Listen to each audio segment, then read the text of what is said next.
Malcolm X. The great elder. You didn't know, now you know. His name is still on the deed. And when the messenger of Elijah Muhammad sent a lot of brothers and sisters, especially particularly Malcolm, to set up temples all over the nation, this was purchased before he died. And this was signed before he died. He never got to speak here, mind you, but it was signed before he died, and this is the place. His name is still on the deed up to this day. And this is a black-owned and operated school. We got the Elijah Muhammad High School and the Clara Muhammad School right here in this building. Is up this whole block. The whole front block. When you come on this block on Bedford Avenue, you see that whole front block from end to end. This is it. So let's give them a round of applause for keeping it in the family. A black principal, a black dean, teaching black history, black mathematics, right here. And it all started from the most honorable Clara Muhammad, who started the home school. And she was the one that brought the Honorable Elijah Muhammad to Islam. So give her a round of applause. And then when World Qadim split off and decided to continue with the Islam under the Bilalian, start the Bilalian Muslim paper and all of that, and under the Arabs, that's when he decided to keep this building as the Honorable Elijah Muhammad School and the Clara Muhammad School, and kept this building intact. This is an old building, as you can see. It's an old building, and there used to be some fiery ministers in this building. Fiery ministers in this building. So we have the ancestors, although he signed the name and never spoke here, we have the ancestor, the brother's name is Al-Hajj Malik Al-Shabazz, the one, the brother here, Malcolm X. So once again, give that elder a round of applause for allowing us to be here. Also, we want to thank the staff and management of the Enlightenment Center and Akbar Hall. Give our brother Osman and Sister Badia a round of applause. Give a round of applause. Brother Osman is here. Thank you very much, Brother Osman. And also, big up to the security that comes in and they help out. They're here to protect the masjid, the Muslim brothers. Give them a round of applause. They're in the building. My name is Kemetic Simon. If you don't know, now you know. And I'm not going to be long. I'm just going to be strong real quick because there's a lot that's going on. And like Jeannie was playing for you, Irritate Jeannie. Give Jeannie a round of applause. He's here in the building. Give him a round of applause. More people is coming over. People coming because the trains are like, on Sunday trains are crazy, traffic is crazy. Some of the speakers and the performers that's on the itinerary haven't even made it here. So the traffic is real wild today. If y'all know, you know they being pumped like afros right now. They call it. They being pumped by the Afro-Europeans, because that's a European-funded and owned operation called Afro Pump. Let's let y'all know straight up. Afro Pump is funded and ran by Europeans. They really want to promote the punk music. They don't want to promote the Afro, but they know they needed our energy to be a part of it. That's what they needed. And although they're going to have my cousin performing, she's as crazy as all hell, Grace Jones, that is my cousin, from my father's side. I haven't seen her in 20 years. I don't care. It is what it is. But the last time I did see her was at a BLS party. She pulled me up backstage and she was there telling the media, this is my long lost cousin. I haven't been lost. She's been lost. She's still doing her thing and marrying white men and all that kind of stuff. I don't do that stuff. And her brother, her twin brother, happens to be a part of the LGBT community. So, see, like I said, we have it in our family. It don't mean I support that. And I haven't seen him or her or whatever it is today. I don't know, not Noel the bishop, not Bishop Noel. I'm talking about Peter, her twin brother. Yeah, she got somebody who looks just like her. And this time he wanted to become her. So I guess he wanted to be twin girls instead of a boy and girl unit. So that's what came out of the womb, but he wanted to be a girl. But that's neither here nor there. That's what we fight anyway. That's why we deal with straight, black pride. Say it now, stay black and I'm proud. Let's say it now. Say it now. That is the battle call. That is the real logical call. That's the real reasonable call. Black men, black women coming together to foster better families and love and unity. How can they want to fight that and stop that? How can we allow them to try to fight it and stop it? We will not allow them to fight or to stop our movement. This is just the beginning. I know it's kind of hot. We all dress up in African outfits, so we're going to make it feel like African here tonight. It's going to be African. Yes, my brothers and sisters, it's going to be African today. I'm serious. Just want to let you know that right now. So, if you feel like it's a little heat in there, don't worry. Just get up and find your seat. Find your seat. It's all right. Now put your fire onto the seat. Put your seat to the fire and make the breeze blow it. Don't worry, you're safe. But before we go into anything, before I bring on my brother here, just want to shout out a few of the events that's coming up. We have Professor James Smalls and Sister Keisha, community activist, because she's no longer a part of the UAM, but she's always going to be a part of the United African Movement. But she's here. Give Sister Keisha a round of applause. She's in the building. Sister Keisha. Brother John, Brother Quavy, he's there. The Dream Turn Reality. He's doing an event on the 29th of August at the Toro Hall, another black-owned, operated place on 1653 with Professor James Smalls and Sister Keisha, speaking on rebuilding the black family through proper education in the 21st century. So make sure you support that. The flyers, we've been giving that to you. Also in celebration, our brothers and sisters from the Hebrew nation, shalom to you family. They are doing a play called The Journey, a story of the Israelites on Saturday, September 12th. I'm one of the promoters for that. From 4 p.m. is one show, the second show is 7:30 p.m. at the Medina Harlem. That's also a black-owned facility. Give those black-owned facilities a round of applause. Give them a round of applause. Black-owned, we gotta keep on supporting those black-owned and operated facilities like the Miss Medina Harlem. That's over there at 116th Street. In Harlem. Also, one of the vendors here that owns this place that I'm about to shout out, Nicholas Brooklyn Bookstore. Big up to the family of Benjamin Nicholas, Monique Nicholas, Benjamin, and brother Joel Benjamin in the building. Give them a round of applause. They got the food, the Mojo Cafe in the building. On September 27th, we have the one and only Dr. Laila Africa and Dr. Melanie Stevenson, who will be speaking on health and ma'at in our relationship. Functional extinction exists. It's going to be a powerful lecture with that one. You know Dr. Africa is straight to the point. He ain't got no time. He ain't watering it. He ain't candy coated it at all. So we got Dr. Africa coming in, and that's going to be at Nicholas Brooklyn Bookstore, downtown Brooklyn at 570 Fulton Street near Flatbush Avenue downtown. And before I bring on a New York representative, my brother, you know, I was thinking about something earlier today, this last night. And as I was reading, because I read the scriptures still, I still read the Bible because in there there's some wisdom in it. You know, after the first destruction of the whole wide world, so they say, according to them, in biblical theology, the earth was destroyed by water. You remember Noah's flood and all that. Y'all remember that? After the destruction, there was a bow they called the rainbow. Think about this. After destruction, the Creator provided a rainbow that they can see in the clouds, so He would remind Himself not to flood the earth with water again. That's what it says in the scriptures, right? In Genesis. I was reading that today. But when Sodom and Gomorrah was up and about, He didn't flood Sodom and Gomorrah. He destroyed it with brimstone and fire. And that's what's going to be happening here in the Americas and England very soon. Not to get all spiritual and spooky, but it's real. If He's not going to flood with waters, He's going to come with the brimstone and fire. Because even in Sodom and Gomorrah, they couldn't even find one righteous person to save. After He said, look, let's go and get 50. See if you can get 50. God said, yeah, go see if you can get 50. Went over there to try to get 50. Couldn't find 50.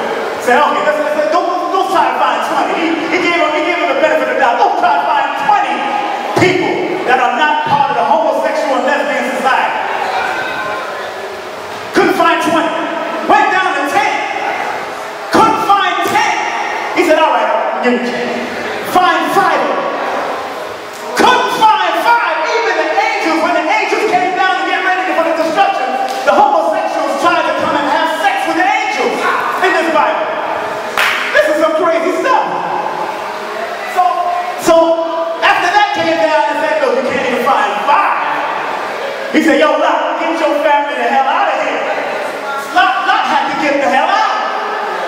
And it's real. So what we're going to have to do is get the heck out of the major cities. No, real talk. We are going to have to get out of the major cities. Do y'all hear what I'm saying? Because gentrification means genderfication. Gentrification means we're going to accept all genders as what they are, and every man can be with a man, every woman can be with a woman, every dog can be with a dog, every child can be molested by a man or a woman. That's what it really means. So we got to get ready and get prepared for what's about to take place. Do you hear what I'm saying? Check. I don't get that. Wait a minute. I don't think y'all hear me. Do you hear what I'm saying? Check. This is serious. All of us that are planning to have children, all of us that have children, we're going to have to be like the Amish and have our own land and our own property and do what we got to do. Start growing our own food. That's because the food is being corrupted. Food has now become a weapon of mass destruction. They're using the chemicals and have testosterone in the food and estrogen in the food and all this type of stuff. That's why I'm seeing young men with breasts.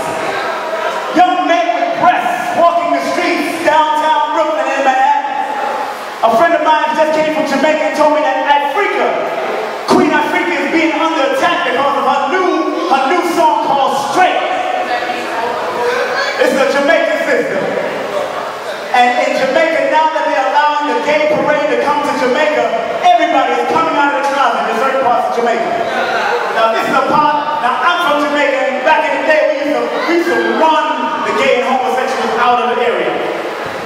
But not nowadays. And although straight, black, and proud, we're not into the violence. We do believe in protecting our manhood and protecting our womanhood. You understand? And protecting our children. That's most important. So, without any further ado, I'm going to bring up my brother from another mother and father, another black mother and father, who has a black wife and children. I want you all to give a well-deserved round of applause to Brother Ted Cromwell.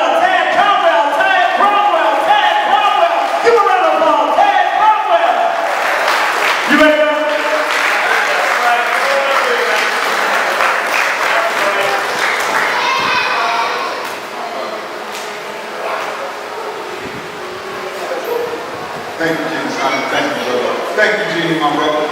Thank y'all, family. First of all, family, give yourselves a round of applause for being here.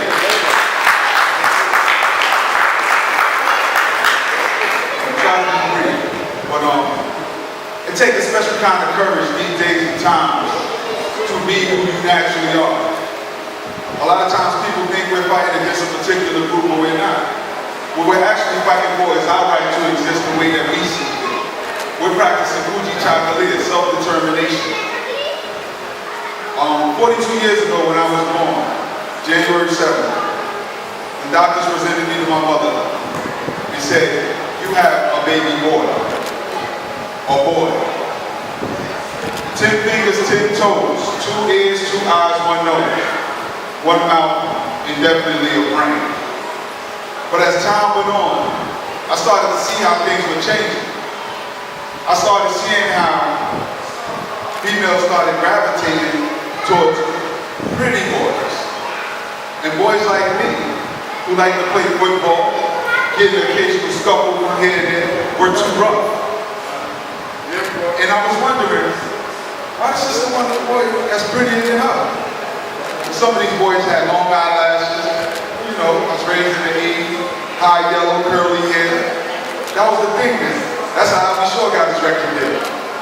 That's a joke, y'all supposed to laugh. But the point I'm making is that as time went on, I see how people become socialized and change the definition of what manhood is. Now when I was coming up, I was definitely close to my father. I don't know what it is to be a mama's boy. I was always close to my father. And my father had 6 brothers, 6 strong brothers. So I always knew what manhood was, and God bless my grandfather who has always been there. But these days and times, it's like there's something wrong with being a straight black man. If you decide that you want to speak against things that you don't support, you're an enemy to the agenda of what's going on. So in 2015, a couple of concerned serious-minded brother decided to come up with this movement, Straight Black Pride. And I can't think of a better movement to be involved with than Straight Black Pride. Because the premise of this whole movement is to preserve the black family. See, in the Black Power movement, everybody talks about nation building and building strong institutions. But what good is the institution if the family is not intact? I think the family institution, the black family institution, is the strongest institution we can build and preserve. But these days and times, we're taught to chase money. That's the most valuable thing that we got going for ourselves. If we just get money, all the issues of police brutality will subside. If we just get money, we won't have to worry about gentrification because then we can afford to live in our community. If we just get money, we can provide our children with a better life and don't have to worry about our brothers and sisters. But then I come to tell y'all, man, it's not the money that's the root of all evil, but the love of money. Because like the brother King Simon said, with Afro-Funk, it's funded by white folks. When we look at Black Lives Matter, funded by white folks. NAACP, Malcolm X grassroots movement, and any other movement, except Straight Black Pride. It's funded by you, the people that are here. And I think that's so important because your courage brought y'all here. Whether it was across the water or up I-95, you are here in Brooklyn to say, no, we're not going to go for this. So today, we're making history. This is our first convention, but I promise you it won't be the last. Because we have to stand up and fight against the assault that's going on against our children. We see what Target's doing, creating a blurred line. We see what Walmart's doing, creating a blurred line, saying that no more will they make gender-specific clothing, no more will they have gender-specific toys. Well, when I had a little daughter, I had every intention to buy her dolls, black dolls to be exact. When I had sons, I definitely made it my business to buy them toy guns because I think little boys should be aggressive. I don't believe in buying boys jump ropes and things like that and little dolls. That's not what it is. But these days and times, man, they want us to turn our back on our ancestors and piss on their grave and ignore everything that they fought against. Because this agenda we're fighting is a subtle, covert, genocidal attack. They're trying to do with drugs, police brutality, disease, alcohol, lynchings, the Maya couldn't do it. Convince us not to reproduce. And if we buy into this program of not reproducing, of not having more children, then we've already lost. We've already lost the generations that Nat Turner fought and died for, that Harriet Tubman fought and died for, that David Walker fought and died for. I mean, we have so many ancestors that put their lives on the line. God bless Malcolm X. Put his life on the line for us to practice self-determination. It is on us, the few that are here, to not drop the ball. This is not a popularity contest. Everybody that's here is a serious-minded brother and sister. And I truly, truly appreciate you all. Because I can't tell you how much this means to me to know that I have some type of support system when I want to raise my children the right way. Because we see a lot of people are going along to get along. I hear people say they like that the neighborhood is changing and they're proud to have white people in their neighborhood. My children go to a school with white people. It makes me ask, well, what happened to your brothers and sisters, your neighbors that was there 2 summers ago? Do you not care what happened to them? Are we not our brothers and sisters keepers? So Straight Black Pride put together a platform that's very, very simple. This is not complicated. It's not about religious beliefs. It's not about political affiliation. It's about sanity, historical relevance, and black preservation. Straight Black Pride. And let me go to this. We're promoting black family structure, the original Holy Trinity. Man, woman, and child. The way the Most High created it. I mean, when archaeologists and anthropologists go looking for the bones of the first man, they go to Africa. What do they find? A woman. A black woman. So how, in this day and time, can we negate the purpose and the divinity of black women? But when you deal with certain religious ideologies, they tell you Father, Son, and the Holy Spirit. Where is the black woman in that equation? So let's not forget, the Holy Trinity is man, woman, and child. And we're also promoting African dignity. I mean, all of y'all look beautiful. Y'all are some beautiful Africans. Give yourselves a round of applause for today. Y'all are gorgeous.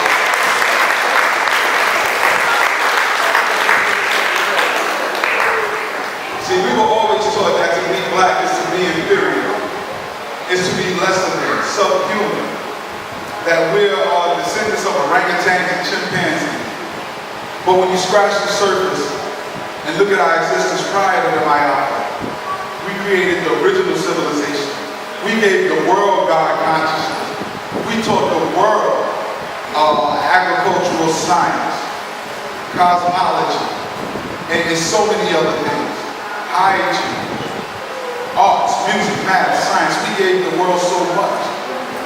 So we have to practice African dignity and African excellence.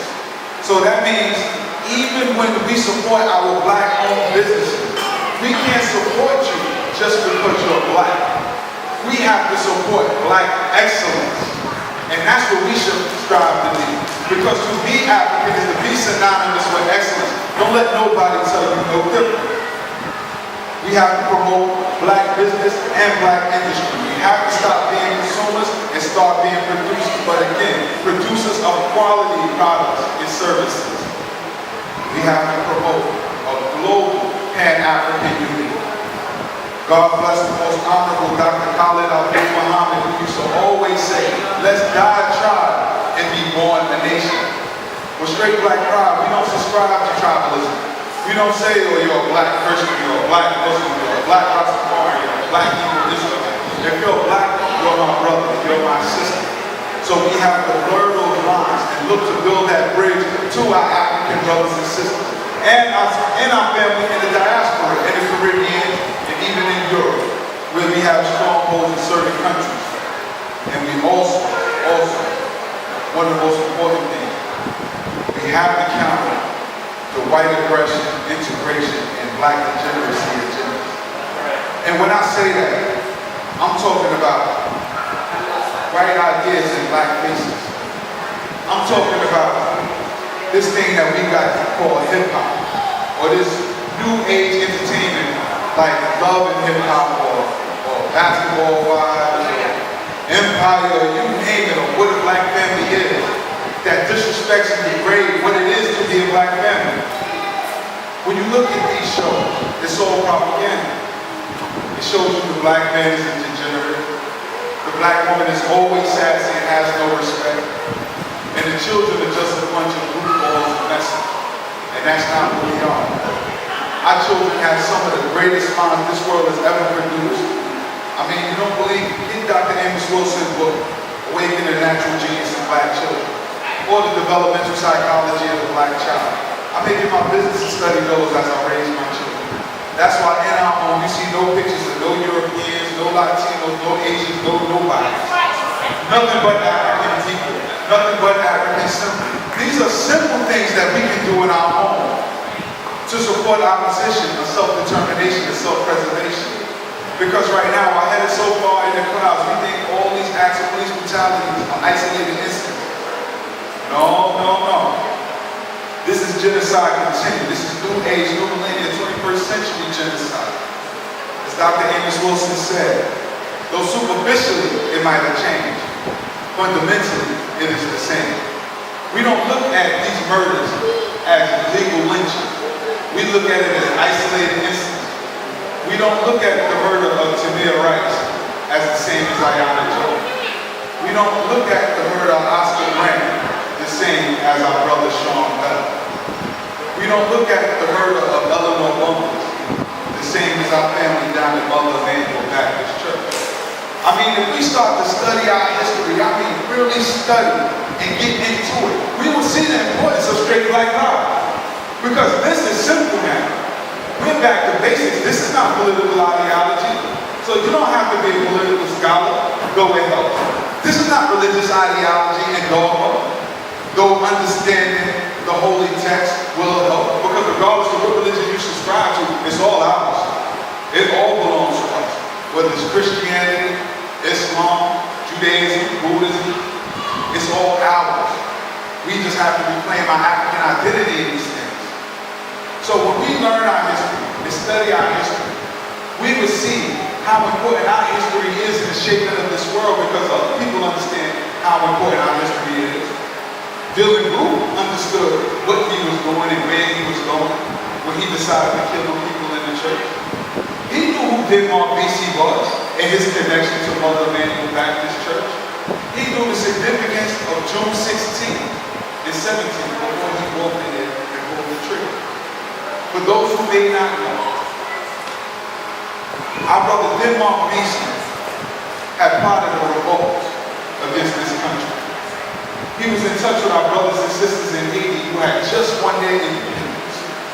So he linked up with them and said, look, brother, I want to do the same thing y'all did over there. We got to link up. The brothers in Haiti was with him. He said, coup d'etat, coup d'etat. Over their heads, burn down the house. So that was supposed to take place, I believe it was July 17th. But you had some snakes in the camp. Always got some Hutus. Always some Hutus. Whether they in Black Lives Matter or they out there with Afro Punk or just twerking with liberation flags. Always got Hutus. So we got to be careful. But then BC found out that he was being sold out. So he said, yo, we got to move this a little quicker because they got wind. Let's make it for June 17th. And I believe it was June 16th. Them pilgrims, them evildoers. I don't like name calling too much. I'm going to action, so I don't even call people names. But we know who pale-faced people are. June 16th, they came, arrested our brother Denmark BC, tried and lynched him in a tree in public down in Charleston, South Carolina. So, what does that have to do with Dylan Roof? How coincidental is it that I believe this dude drove 100 miles to that particular church, to that particular place, and asked for that particular minister to carry out this heinous act? It wasn't random, because I'm quite sure he passed hundreds of black churches, maybe thousands. I mean, if you go 3 blocks up, you might pass at least 10. So he wasn't looking for any black church. He was looking for a specific black church. But when he got there, he asked for a specific person. Now, if we understood who this minister was, he was a state senator, and his name escapes me right now. But he was leading the charge against police brutality down in Charleston. See, we still got some radical Christians. Because let's never forget Nat Turner was a Christian. Let's not forget that Marcus Garvey was a Christian. Let's not forget that our sister, Mother Harriet Tubman, was a Christian. So we don't subscribe to the religious hate over here. But what made him go there? And why that particular day? But not only that, slap in the face to those who understand history, but look at the position the family took. And I understand their grieving. So I'm going to be delicate with my words. But there's no way in the world I would forgive somebody who just slayed my grandma, my mother, my grandfather.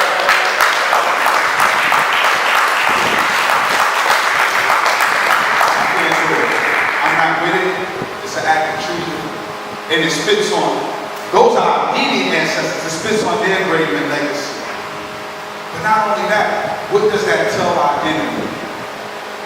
That our lives have no value. That black lives do not matter.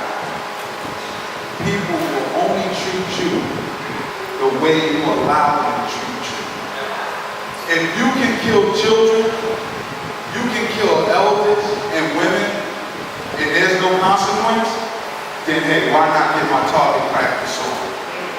We know these people are natural born killers. They're like a cancer in the body. See, a lot of times, we go to the doctors, and this has been historical for black people. We go to doctors, we find out something's wrong, and rather go back and get some type of treatment, we hide, bury our heads in the sand. We stay away from the doctors and hope it'll go away. But we don't address the cancer. So the cancer festers and grows, regardless of how much exercise we do, no matter how much greens we eat, how much alkaline water we drink. If we don't address the cancer, it will fester and grow. And this particular group of people is festering and growing because we are ignoring them. No longer can we ignore them because they are attacking the heart of this body we call the black man. And the heart are our children. Because I don't think there's not one father or mother in here who will not only lay down their life for their children, but take 2 or 3 on their way out for their children. Because see, we always talk about we would die for the people we love. We always talk about I would die for my child. I would die for my son. We got to get off that sucker pedestal. We got to start saying, I would kill for my child. I would kill for my mother and my grandmother. If these people want to forgive the murderers, that's on you. But see, I can't forgive them. It reminds me of a story I once heard. There was a mouse on the farm, and he went to the other end, correct? He said, yo, there's a snake in the house. He went to the chicken. He said, yo, there's a snake in the house. Chicken said, so? Ain't got nothing to do with me. Went to the pig. Like, yo, I need your help. There's a snake in the house. Pig said, man, don't come at me with your problem. Went to the cow. Yo, we gotta do something. There's a snake in the house. The cow was like, man, tell that to somebody else. A lot of snakes in the house. The snake bites the farmer's wife. The wife gets sick. First thing the farmer do, go to the hen house, grab the chicken, cut his head off, make her some chicken noodle soup. Don't work. She getting sicker. She dies. So now all the people in the surrounding farms come, pay respect, and give their condolences, so he got to feed him. He goes to the pig pen. Kills the pig because he got to feed the people. Right? But of course he's depressed. And his wife is gone. She used to help maintain the farm. So now he can't afford the farm no more, so he got to sell everything he got. He took the cow, sold them to the butcher. And the mouse looked on and said they thought it wasn't their problem. We got to get serious, black people. We got to stop playing. God bless Mamie to a woke. He said she didn't think what the Negroes was going through in the South affected her in Chicago until death came and claimed her son in it too. We got to stop playing, man. I can't tell y'all how appreciative I'm here for every last one of y'all that are here because y'all are serious-minded people. Same glamour and glitzy work, but I promise you, I have a good time building with my brothers and sisters, talking strategies, educating the children, going to the range, sharpening our skills, exercising, working out, reading, studying, understanding that this matrix that we see, the Puff Daddies, the Jay-Z's, all rappers, all have this facade and a mirage. The real heroes / heroes are in our books, in our minds, and in our bloodlines. We are the descendants of the Africans that wouldn't die. We're the descendants of the people who survived the Mayapa. We're the descendants of the people who survived rape, murder, mutilation, Jim Crow laws. Now we're going through gentrification and the most subtle genocide that I think black folks have ever seen. We thought crack was bad. I mean, crack was evident. Took the finest woman on the block, turned it to everybody's toy. We saw the strongest, baddest brothers in the hood who had integrity, good jobs, and good families lose it all. Ugly crack star. Somehow we survived. Thanks to brothers like Sonny Abudiga Carson, who went around Bed-Stuy, walked up and down these streets, shutting down crack houses, standing up to drug dealers with guns, telling them no more. I had spoke with the real Rick Ross. I spoke with the gangster monster Cody, now called Sinyanga Shakur. Brothers who learned the error of their ways and who want to change the community. The problem is, what and where is our community now? We are the seedlings of this community. We are the new vanguard. And I thank y'all so much for supporting Straight Black Pride because I don't think there's been a more important movement to date since the nation Ancestry you and I ate. And I say them two particularly because Marcus Garvey built the movement that outlasted him, and so did the Honorable Elijah Muhammad. Regardless of our ideological differences and how we may feel about them men personally, from the ancestral realm, they are still doing the work. What are we doing? What are we doing? And this is a general question because I know the brothers and sisters here are serious folks, but I'm talking about our direct family. I think for every conscious brother here, one of our brothers is a crackhead, he's a drunk, he's a homosexual, he may be a pedophile, or he may be a bougie Negro that just want to move away from the black experience altogether with his white wife, living somewhere in Park Slope. But there's some of us that still hold the integrity and dignity that our grandparents and great-grandparents held, who saw fit to love a black man or a black woman. So again, family, I want to thank y'all so much. Give yourselves a hand.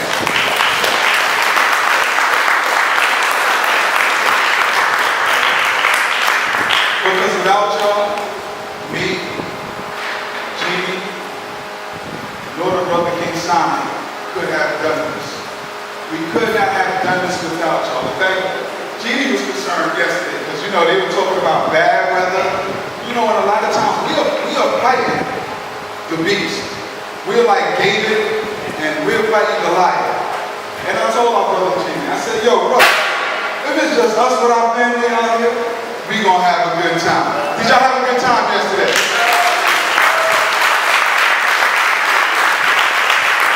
I know I did. Because see, sometimes it ain't all about lectures and the rallies and the rabble rousing. Sometimes we just gotta decompress and unplug and enjoy each other. Life is too short. I had a brother. He got shot some years ago by one of his best friends. He was paralyzed in a wheelchair. Right? So he's been in the wheelchair for at least 10 years. I forgot the year it happened. But last week I was in my library and I have a picture of all of us hanging out. And it was on my bookshelf. And I was saying, I gotta call this brother. I gotta call this brother. I get a phone call. He's in the hospital. Don't look too good. He's in the coma. They may have to put him in a hospice or a nursing home. I was praying that he come out of the coma. But I believe it was Tuesday or Wednesday he passed. He passed away. His funeral was this week, coming up this Thursday. And I say that to say that we have to love one another. And tomorrow we promise to none of us. Yesterday was a beautiful day because we were able to decompress.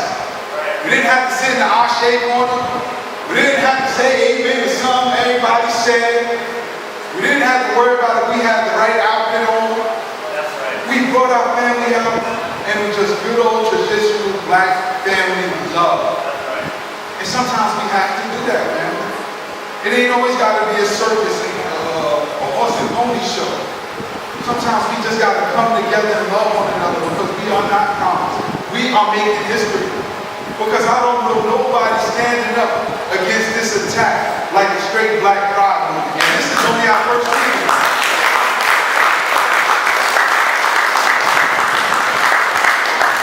Now I know there's people out there doing the work, like National Black United Front, who I can attest for a fact that I see everywhere with their Feed the Hood program. In fact, I soldier with my brother Salim one day on Malcolm X Boulevard, freezing cold. I'm talking about it was great.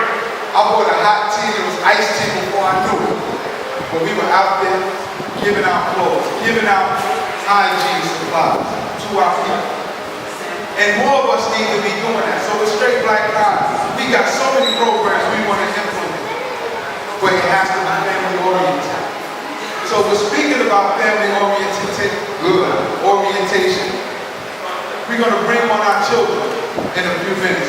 But first, I want to introduce y'all to a young, strong brother of the Straight Black Brothers, of his creativity in black genius. Brother Ashe, are you ready? Family, I want y'all to get a strong black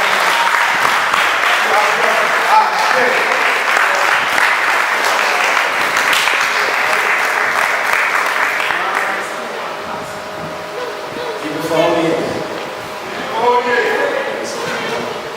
Peace and love, man. My name is Jay. Some of y'all might know me. If not, I'd love to meet y'all, each and every one of y'all. Much love to my big brother, Irritated G, ever since I met him in the show of love. You know, I mean, this movement was definitely needed. You know, and right now, I'm just give y'all peace. I see we got some babies and some beautiful women in here, so I'm gonna just release peace. It's a love piece. And I'm working straight black power. Hey, black women, black love, that's black power. So this piece right here is called Cherry Covered Chocolates.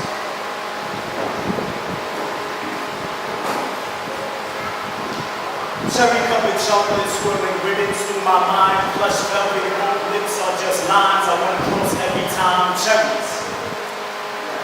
Let my words use my tongue to tie your stems into knots, releasing butterflies from your belly. You barely get hot chocolate without whipped cream.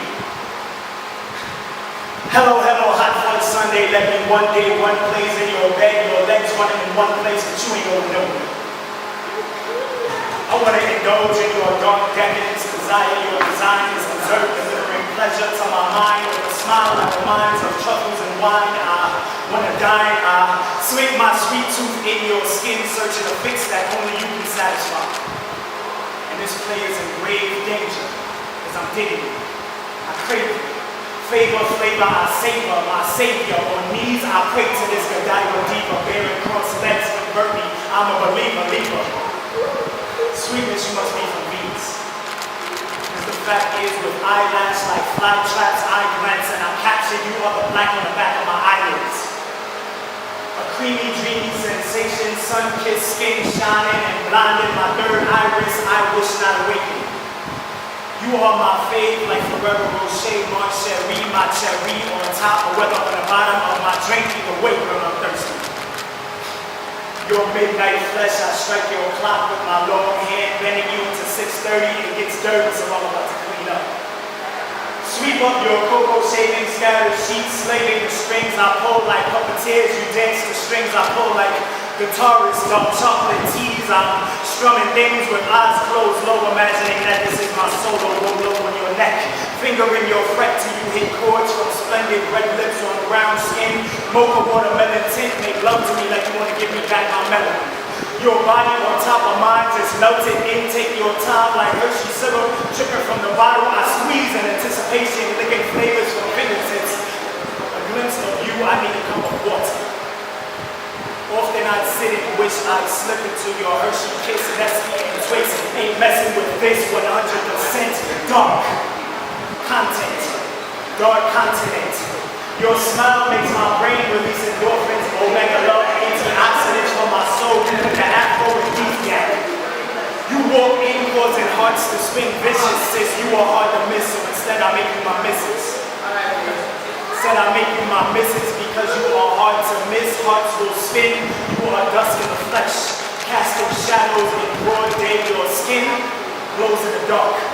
No longer color, you create new tints like royal brown, you be an empress, you are neon black, a creature of the night, but a queen of the light of the sun standing in front, you are a walking, talking silhouette, a golden mold showing a perfect figure through a prototype. An original, in the mirror they mimic you, you are Eve's fashion icon, a black bombshell, cracking concrete wherever you step, you break, devastate me, baby. Take me over this rock, lady, on your bed of stars, you are dark matter, you're everywhere my vision is. Moving your spirit, girl, I'm serious through sexual anking, I make points on your body, all aligned with serious pyramids on this monument. Now do anything for round of applause.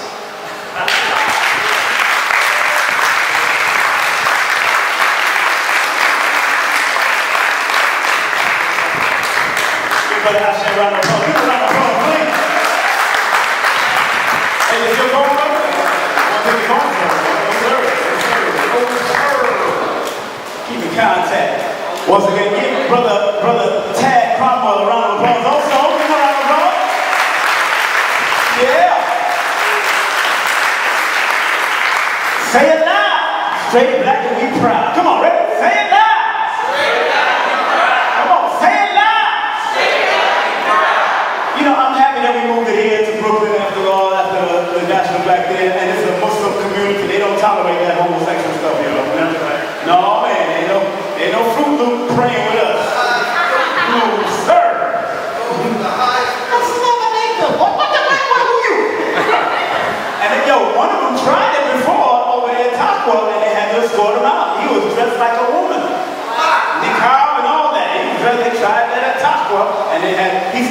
when we approached him, when the brothers approached him, I wasn't there, but when the brothers approached him, he started crying because he'd been molested in trouble and whatever happened. You know, he broke down. But they had to escort him, but he was just like a woman in the men's side. He was coming to the men's side just like a woman. Sir. And during the Unsorrow Law days with Dr. York and Imam Isa, it was a man dressed like a woman that came to try to kill her. I was there then. I remember that. He threw a smoke bomb in the mosque and everything. Trying to go and get it. Lucky the security was tight over there at Bushwick Avenue and the Unsorrow Law community. Like, I used to make the pizza over there back in the day. So, you know, so big up to all the Nuwapians in the building, big up to the Nuwapians in there. Gotta big up the vendors. Get the vendors around the applause. Come on, get them around the applause right here. DJ Supreme is over here. DJ Supreme, keep it up, keep it up. Mojo Cafe is here. Give them around the applause. Mr. Audio is right here. Give them around the applause. The Wellness Center, Queen of Four Wellness Center, give them around the applause. Give them around the applause. We got Authorized to serve the building. Give them around the applause. We got Mike Taylor over here with some folks and community. Give them around the applause. We got my man Perry and his beautiful wife in the building. Give them around the applause. We're taking over there. That's Sister Supporting. Give them around the applause. Got a Rastafarian family over here. Give them around the applause in the center.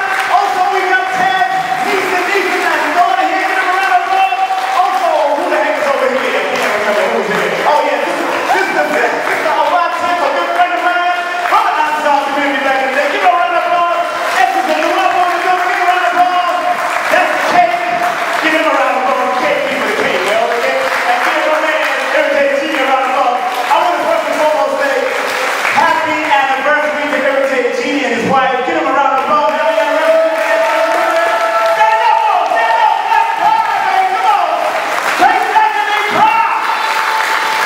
They've been married how long now? 1 year, wow, 1 year. Hey, I thought it was 10 years right here. So y'all only got the 1 year itch, right? That's 1 year itch. It goes by 3 years. You know that 3 years is when you get used to everything. Give them a round of applause. Look, I just got married since June 15th, so that's a few months. I've been married twice before. And that's what Mama X said, do it until you get it right. Don't doing it until you get it right.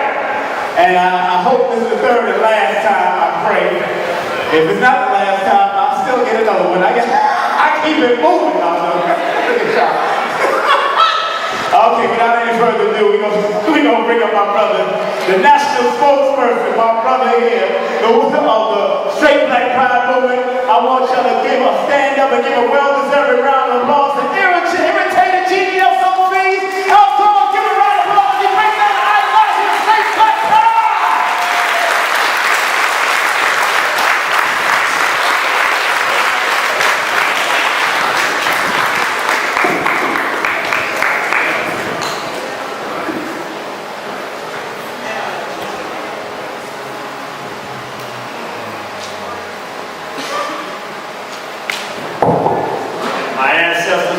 Up this morning. They say, son, you do know what time it is, don't you? I said, what time is that? And they said it's war time, so welcome to the war front. Give yourselves a round of applause first to start out. And we gotta start it out with that right energy. Let's thank all the brothers and Brother King Simon. Let's show Brother King Simon for getting the word out and getting all of his family here yesterday and today. Let's thank our Northeast Regional Director, Brother Tad. Is that a powerful? Give him a round of applause for that story about the house. By the way, brother, you're not going to upstage me. I'm still in that story. I will be using that story in one of my future lectures. That was a really powerful story. I'm listening to what he's saying. I said, that's real because that's what's happening in our community. Many of us have seen the threats and seen the issues and been screaming to try to do something, and it's nobody's fight. And finally, it comes around, and now the destruction of the black family is everybody's fight. All of us are seeing our families pulled apart from us for one reason or another. So I'm going to come here and be real brief and talk about this platform, but I first got to get the energy right. I'm going to say it, and I want to hear you say it, and you can't just say it like you just saying it. It can't be like, they say that because Irritated Genie asked me to say it. You got to say it like every fiber in your body believes it. Meaning, and there's only 3 words I'm going to say.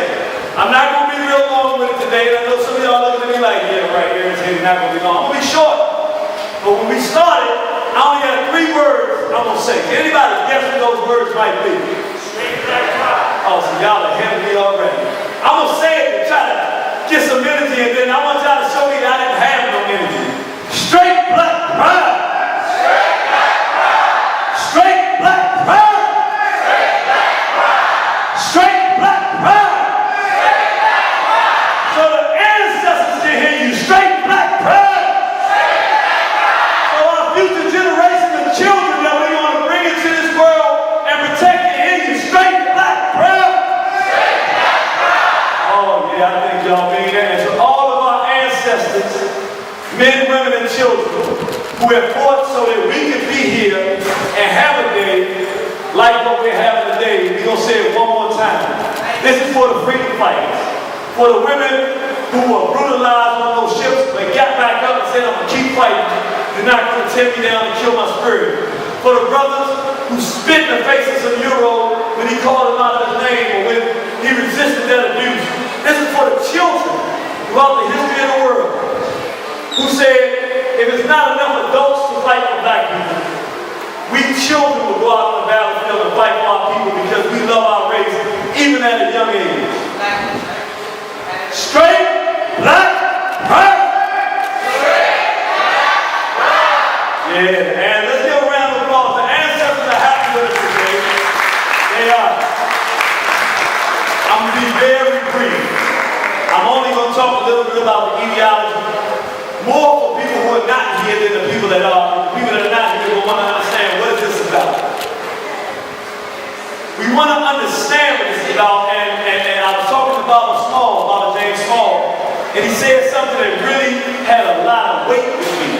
I love talking to the elder because every time he gives the kind of jewels you can't find in a book. These are jewels of experience and freedom fighting.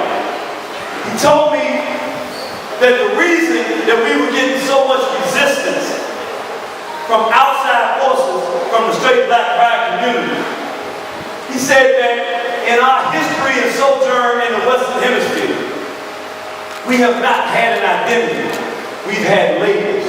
He said that individual groups that have come up with identity, sure, you know, the Pan-African community, the Black National, but in general, we've had labels, Black, African American, labels.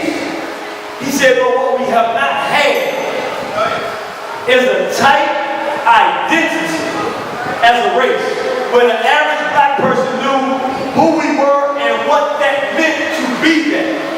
And he said, what scares people, the white establishment, the LGBTQRS, TUBWX, now they trying to take my identity. We got to do something before they take the alphabet, man. But he said, what scares them so much is that for the first time in a long time, maybe ever in the Western Hemisphere, we now have an identity that describes our philosophy, our economic philosophy, our social philosophy, our racial identity, and the context of our character. When we say straight, black, pride, that's not just as simple as saying I'm an African American.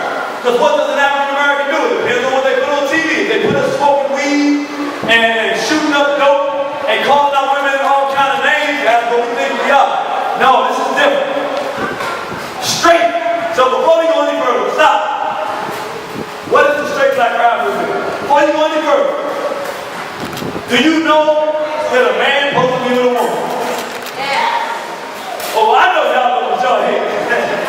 But the idea is that in the world that we are living in, no matter where we find ourselves internationally, confusion is being created about our identity in terms of men supposed to want women and women supposed to want to identify and be with men. And this is all the way across the world, on every continent. They're going into the minds of our children and trying to confuse our children. So we need a movement and an identity. That first thing says, we know we're supposed to continue to exist for generations. We started the door straight. If you don't know a man's supposed to be with a woman, which means a man is not supposed to be with a man. He's not supposed to be with a child. He's not supposed to be with an animal. And whatever else these white folks will come up with, I spirit stuff. Whatever else they got is not accurate. A man's supposed to be with a woman. If you don't know that, you don't believe in that, and you won't stand on that and protect that, then this movement is not for you. Now, how many people are you straight? Raise your hand high so I can see it. If you ain't got your hand up, that must mean you're not straight. Let me see it. Because I got the hands up when I said that. All right, good. So we got that there. Now we have an identity that says we are sane African people. We know man supposed to be the woman. The second part of the platform. So many black women have spent their lives toiling, spending money, investing, giving their whole lives away to raise these young black males into manhood. Give them everything that they have. And what happens? These same guys who had a black woman who gave everything, grandmas and aunties and everything, the minute he gets a contract to make a lot of money, or he gets a large position in the company, in corporate America or something, the minute a white female will be interested in his economic status, because that's all she wants, he turns against that black woman and goes running to Miss Becky. What the straight black pride movement says is, listen, how can we as black people say that blackness has value if we reward racially treasonous behavior where people leave their mama and their father every time they make it? Sisters do it too. He says, I'm a brother, I'm gonna pick on the brother. Now my brother, you run around with somebody that ain't a black woman. The point is, we said we gotta start validating black life. And we can't do it trying to be everybody's friend. So what does it mean to be black? Did your mother and your father make the right decision? Did your mother say the only right choice for me is a black man? If she did it good, you welcome here. Did your mama make a good decision? Now we got more black folks.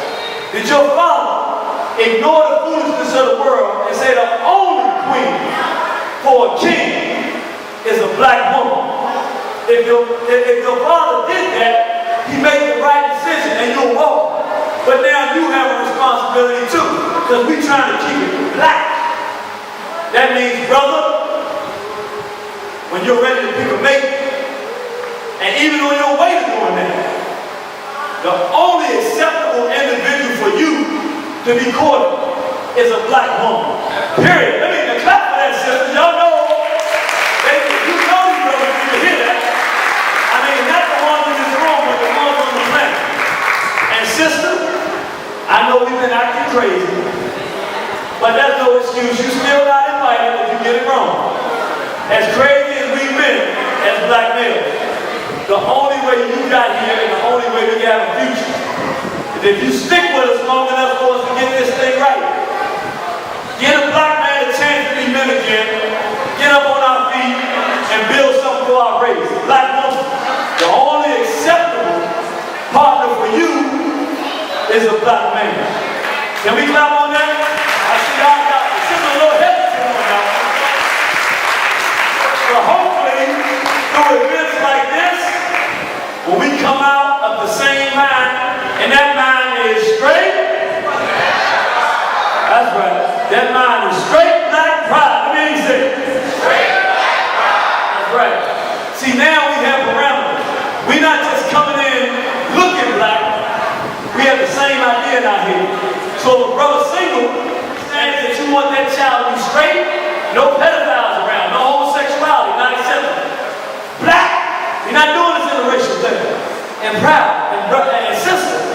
If you meet a brother here, you shouldn't worry about him being on the down low or running around having homosexual friends that he's hanging out with all times of night.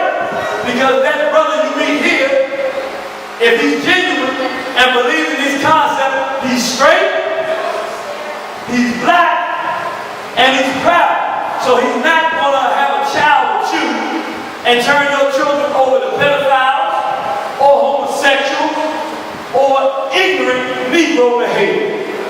And I'm going to wrap it up here now and talk about this pride aspect. We already got the part that we straight. Let me see, how many people straight? homosexuals come in different shades and colors these days. I mean, tall homosexuals, they got African outfits on, but ain't nothing African inside. I just gotta keep making sure, periodically. And here today, we what? Straight?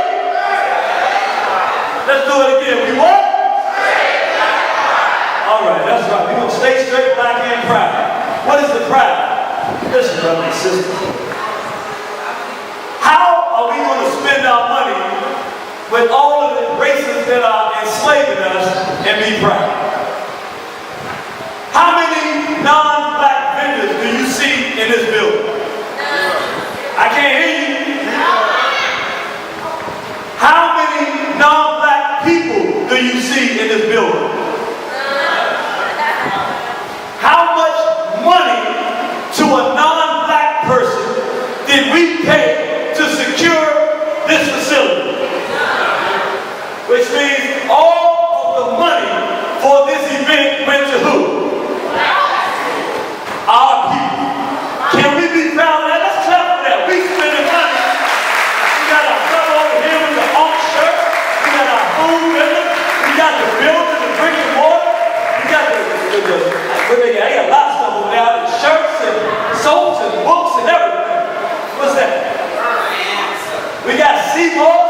I don't know what that is. Y'all see I'm not that healthy, so I don't be doing this stuff. Seamoss is the stuff you want right there at that table. We got shirts here, African prints for the youth.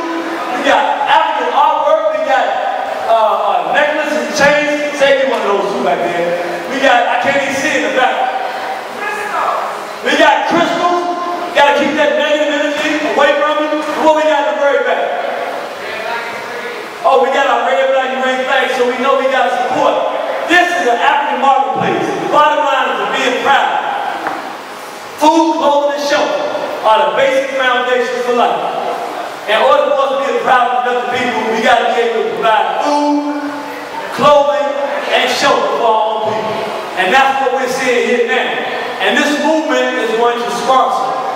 By the end of 2 years, we are going to produce more independent black entrepreneurs than you can imagine. Because every event that we do, part of what we're doing is taking people who make products, we're going to begin to sponsor those products, and we're going to ask everybody. We're going to have an official soap, we have an official tailor. My wife, can you stand up, please? I just want y'all to see this, because the Straight Black Pride tailor made this, and the sisters in Canada, she wasn't able to make it, she was trying to, but the point being, we are going to find a place to market our goods and services through the Straight Black Pride movement internationally to our own people. And lastly, under pride, a couple of things. One, we must educate our children. We cannot allow them to go into the house of our enemies and be destroyed, and then start wondering why they're in the condition they're in. Also, brothers, and I always say this when I come to New York, because it's got to start here.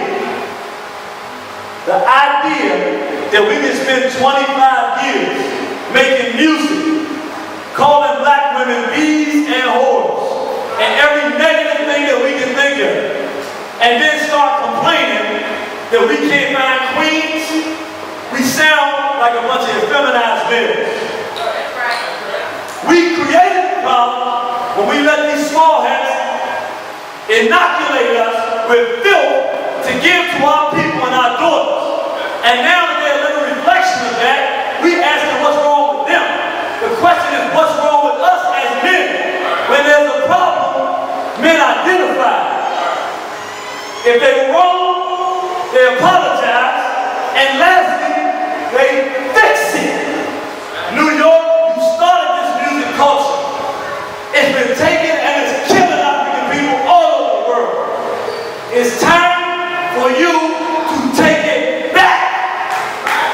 Remove the destruction towards our women. Stop talking about killing black folks. That wasn't you.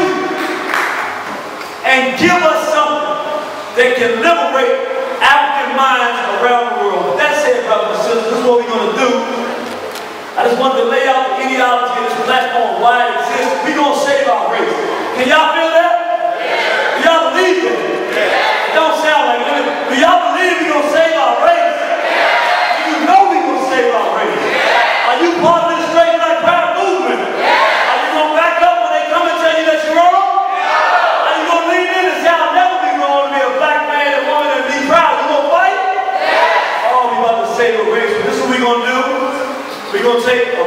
intermission here because we got food and vendors and things of that nature. I'm going to play a video for brothers and sisters around the world who are part of the Straight Black Pride movement. While we listen to that, I want you to get your food. I want you to go to the different vendors, get your waters and everything like that. And when we come back, hopefully our brother Kaba, who got caught in some open up the program, coming from DC, the traffic's been bad. He's going to come up here and he's going to blow this place out. So this brother, how many people have heard Brother Kaba solo singing? Oh, because many of y'all have heard it. I promise you, this brother got that soul like Donnie Hathaway. He's going to come up here and tear this thing up. And we're going to enjoy ourselves. So please, go and support the vendors. We're going to take a brief break. And when we come back, we'll come back with our youth program. All right? Thank you, brothers and sisters. Give the Irritated Genie a round of applause. Come on, put your hands together. Hard body, hard body. We're talking about black woman respect. I want to sing a verse from one of my songs to you beautiful sisters. And it's an old reggae song that I used to do called Respect and Protect the Black Woman. Y'all ready? Yes. The old reggae tune. You ready? Yes. Who like reggae? Put your hands up if you love reggae. Yeah, man. Yeah, man. Yeah, man. No. All right, it's going to be Acapulco right now. We're going to do an Acapulco. All right. On the better respect, protect the black woman because they're the only means of reproduction. Respect, protect the black woman because they're the only means of reproduction. Respect, feed your black woman. Protect, that is the duty of a man. No disrespect, the actual foundation because the beauty of a woman is procreation. You better learn to preserve for your black children. If you diss the black woman, you diss your nation. If you don't protect the woman, you're not a real man because respect and protecting the black woman. That's the only reality for original black man. They say respect, protect the black woman. They say they're the only means of reproduction. Respect, protect the black woman. They say they're the only means of reproduction. Respect, be your black woman. Protect, that is the duty of a man. No disrespect, the actual foundation because the beauty of a woman is procreation. You better learn to preserve for your black children. If you diss the black woman, you miss your nation. If you don't protect the woman, you're not a real man, not a mercy. Long time. Oh! We're gonna take a break right now. We're gonna play the video. We're gonna take a break, walk around, support all the vendors. We're gonna take a play the CD, and while you support, get some food. Make sure you get some of the DJ, go to DJ Capri, go to Mojo Cafe, go to Sister Audio with the raw food. Also, we got Queen of Foods Help Ride, and you can get a free DVD with that. Also, make sure you get your face painted, and Brother Perry is over there with his beautiful wife. Also, Sister Jafunia's in the building. Also, check out my Rasta family with some great stuff for the body. Also, we have over here, we got Tad and beautiful knees. Also, we got Sister Awate with some nice clothing, some African clothing. Also, we have the essence of the white woman and also Irritated Genie's tip over here. Give yourselves a round of applause. Put your hands together. Come on, put yourself together. Give yourself a round of applause. We're looking so good. And we'll be back right after this.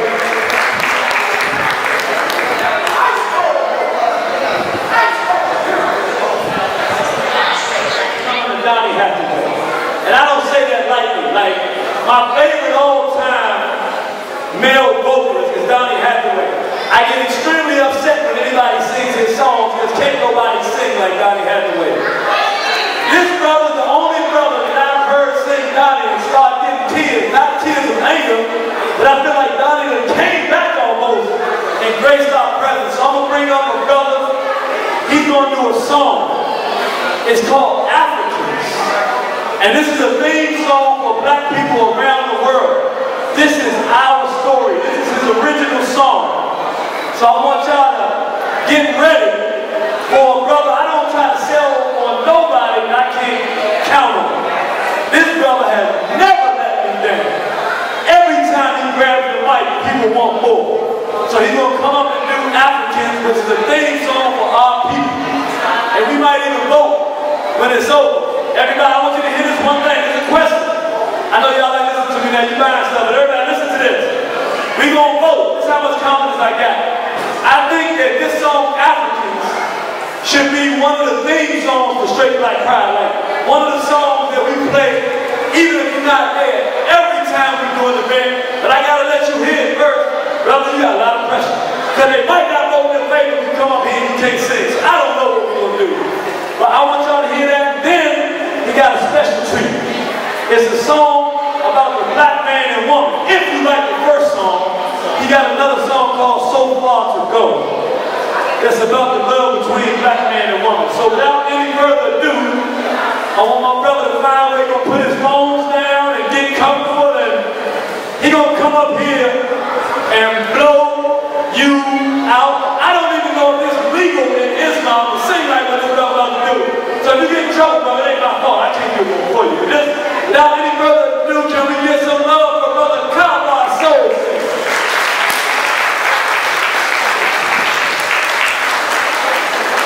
Anybody can live up to the building that brother just put there. So we're going to do our best.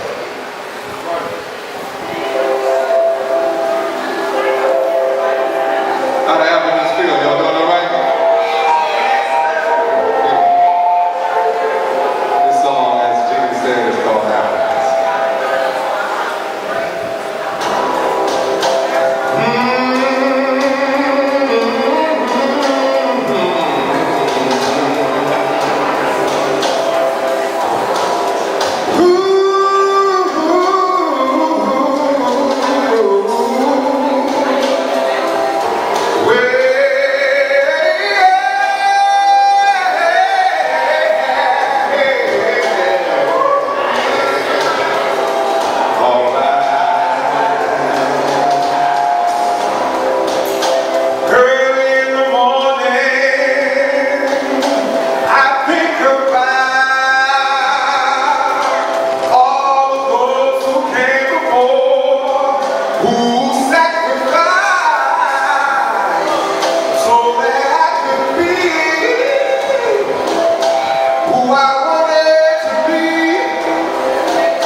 That I, that you, that they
Can I get a straight black pride down on that? Straight black pride. Straight black pride. Straight black pride. All right, so this next song right here is a very special song for me. Actually, I have a CD, and I do have some available. I do have the official bootleg version too. It'll be written in my own handwriting because it's out of print, but I printed some up just for this occasion. I wrote this for my wife, one of two songs on the album for my wife. And as some of you know, she passed on to the ancestors earlier this year. But she's always going to be with me and with our children. And that's a beautiful thing. And we were going through a little something, and I was like, you know, we came a long way, baby. We can't just give it up. So we pushed on through, and that's something that we all should learn is conflict resolution. We're going to have some rough seas sometimes, but we got to push on through for the family and keep it going. And this particular song, I was feeling it so much. It was a track that was done by Dre Dillon, and Common originally did it along with D'Angelo on a song called So Far to Go. So I just decided to put my spin on it. And I was so feeling the song that when I went in the studio, it was a freestyle, so I didn't even write it. It just came from the heart. And it's called So Far to Go. So here we go. A little up tempo, so you can move a little bit.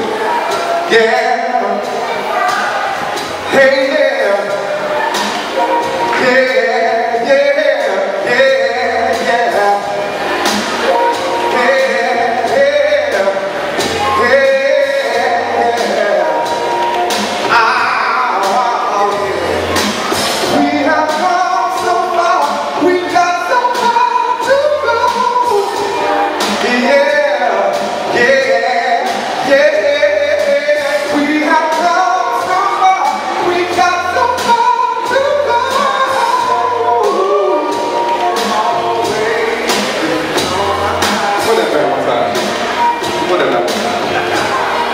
I got a little caught up. All right, here we go. So we're going to go. Can I get a little hand clap? Get some energy up in here. Hey, yeah. Whoa. We have come so far. We got so far to go. Is that right, sisters? I'm going to say it again. That we have come so far, we got so far to go.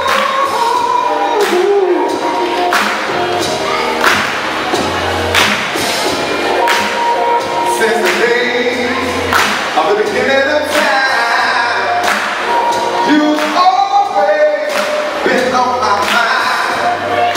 The way you smell, the way you walk, the way we share. The way you talk, black woman, I love your hair, from the top of your head to all of this atmosphere. I love your wisdom, wisdom, eyes. I love them heels, running like the knives. Yeah. But we got so far to go, baby. We done come so far. Yeah, yeah, yeah. We done come too far to let this thing go. So we gotta keep moving forward. Yeah. Oh, yeah. We done come so far, we got so far to go. Yeah. We done come so far, we done come so far. Yeah, yeah, yeah. I wanna see like a paradise. How do we go so far? We got so far to go, got so far to go. Yeah, you know we got history. And we go way back to the glory days of our song and our slave. I gotta be with you. I never turn my back. Cause if I did anything less, I'd be less than that.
yeah. We got so far to go, yeah. Thank you very much. My name is Carlos Soul Singer, Straight Black Pride, 2015. I said I have some official bootleg versions of the CD for just $5. So, you know, make sure y'all sing me some of that sea moss too.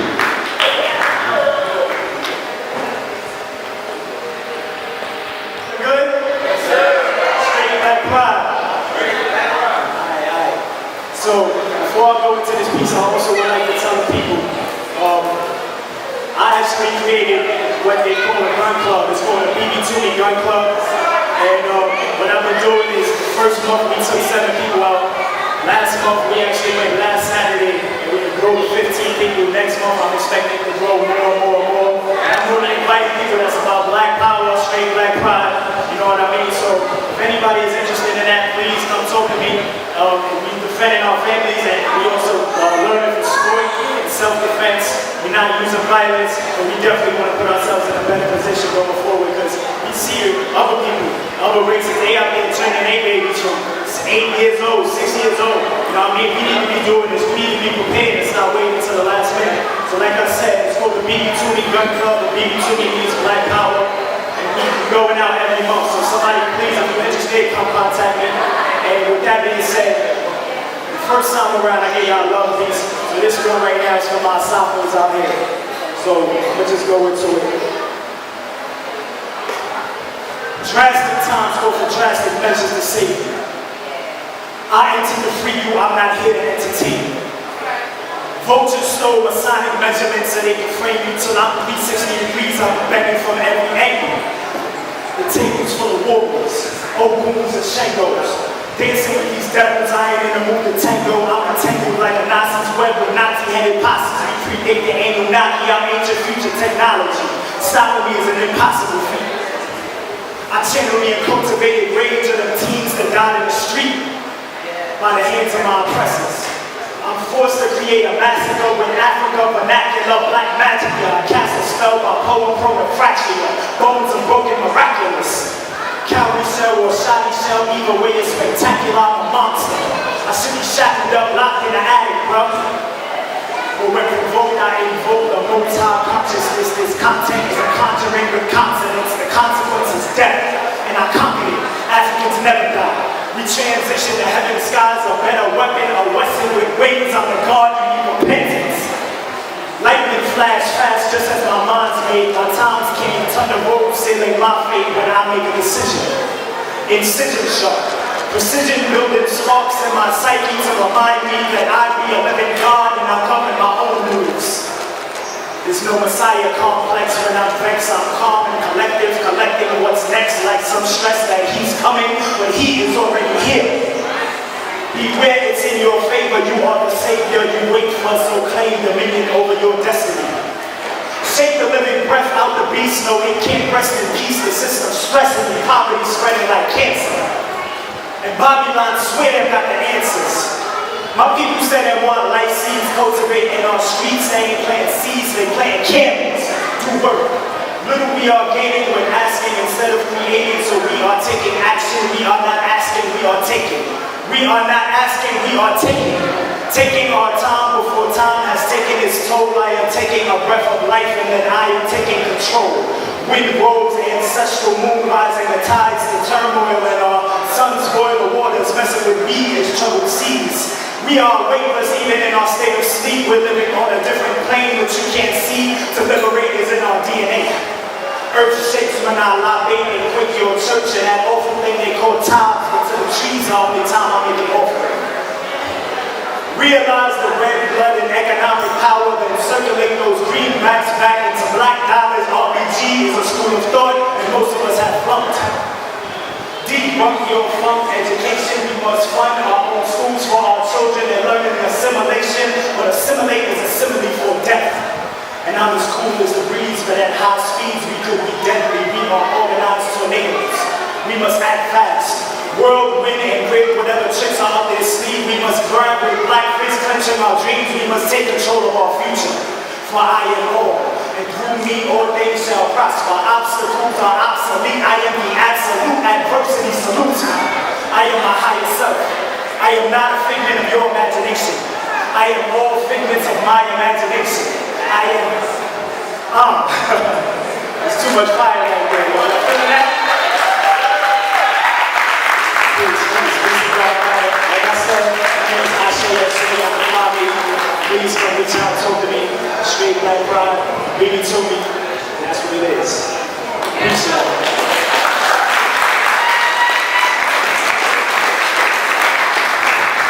All right,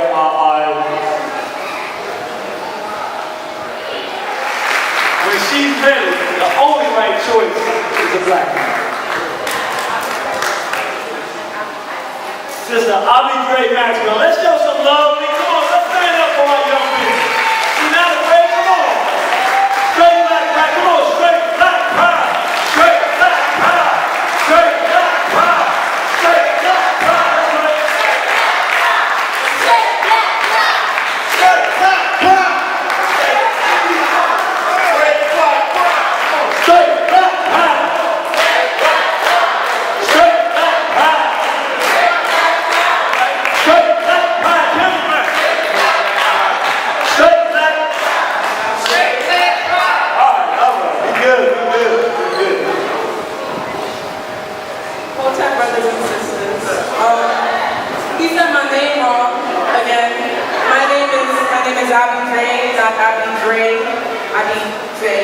Yes. Okay. So, the question he asked, why would I want to marry a black man? Well, that's simple. Because he's a black man. He is the father of creation. He is the one to carry out the rules and regulations of the household and the financial benefits of our family, right?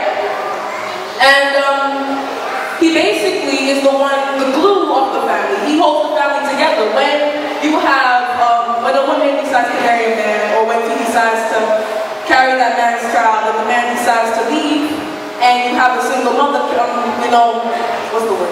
You have a single mother taking care of like 3 children, she can't keep the children together. The father's the one who's supposed to tell the child, yo, listen, I can't be doing this, and I need you to do this for me, I need you to do that. He's supposed to be the one to set the record straight. And in street black pride, black people they're not unified. You have blacks being Muslims and blacks being Christians and blacks being Hindus, but you always bring religion into the fact that we still black. I'm Rasta, and you don't see me going around saying, yo, because I'm Rasta, I'm not going to hang out with no Christians. We black, we're supposed to be unified. That's how it's supposed to go. And without unity, we can't conquer anything. That is why white people, they have this rule my mom taught me, it's divide and conquer. If you teach a child who grew up being a Christian to become Muslim, the child's not going to listen to you because all his life, he or she grew up being Christian. So when a white person decides to come to a Muslim, when he decides to come to a Muslim and say, yo, that Christian's an X, Y, and Z, you know that Christian and that Muslim don't have a quarrel. Because as far as they're concerned, they don't agree on the same thing. They don't believe in, one of them don't believe in Allah and one of them don't believe in the Messiah. So as far as I'm concerned, without unity, we cannot conquer anybody. And without unity, we cannot rise up to our own circumstances. We do not set any standards for ourselves. And as the youth representative, because I'm the youth representative, I don't think you mentioned that. Yeah, so as the youth representative, I'm just saying that children, on a whole, we need to be the ones to step up because our parents set the trend for us, but we have to be the ones to walk in their footsteps, even though some of us don't really do that all the time. We may cause trouble and we may do things wrong, but actually we're looking up to you. Because without children, there will be no future. Even though we're doing things wrong right now, they're calling children vixens because they're following the video vixens on the TV. And even though we follow the video vixens on the TV, even though we do things that parents would expect us to do, sometimes the parents need to step up and say, yo, listen, and not every time you need to follow what people say. You need to be your own leader, you need to be your own person. Now,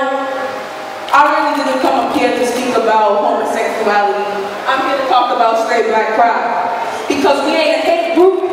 We are a group of people who promote black families, man, woman, and child. As the man said on the video, we are the first community. We are the first people. We are the first people to set the trend, the first people to do whatever we have to do because we do whatever we gotta do. We are the people who set the trend for everybody and everyone. And we ain't here to step down. We ain't here to be conquered. We are here to conquer others. Because it is us who started everything. All other people did was take and rearrange.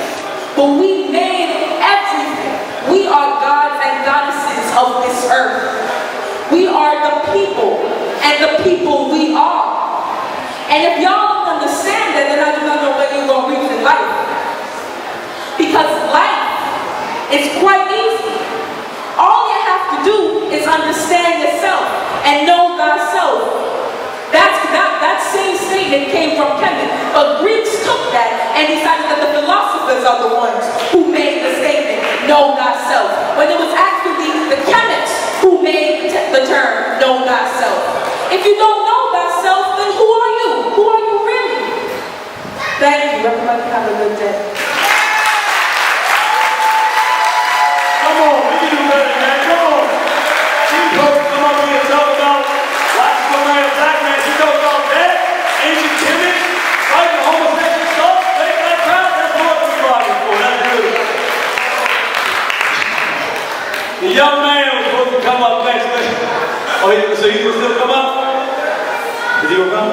All right, so we have a little bit of patience here. Step out the room for just a minute, but we gotta get the balance. Let's give our sister a round of applause again. That was strong. And then we just stepped out the bathroom for one moment. I want to talk about why this is so important. We made a huge mistake, and I don't know if it was a mistake or it was just circumstances. We've started so many movements and so many organizations in the history of this country. Once you start studying them, we always say, how did we do this then and we in this condition today? What we have not successfully done is pass the torch. I'm going to say it again. Sometimes we get so good at what we do and fight for our people that as we begin to get older, we need that to validate us. And we're no longer looking for the future. We're now looking at our own needs. So we close the movement up in our olderness or our elderness. And then the young people with the fight and the drive and the rhythm and know the new world that we're going into, we don't pass it on to them. So they get bored with us. We clog it up and don't pass the torch. And then they go away. And then we gotta wait 20 or 25 years for them to come into their right African mind, put some new energy and start it all over again. And so that's where we are today. It's beautiful, straight black pride. But from the very beginning, as you see here on the first day, look at all the young children that are here. They're not here for show. We're teaching them to be straight. We're teaching them to be black, and we're teaching them to be proud about who they are. So let us not forget that lesson. Young man, you know, come on up here and give us that balance. Let's give them some love, brother.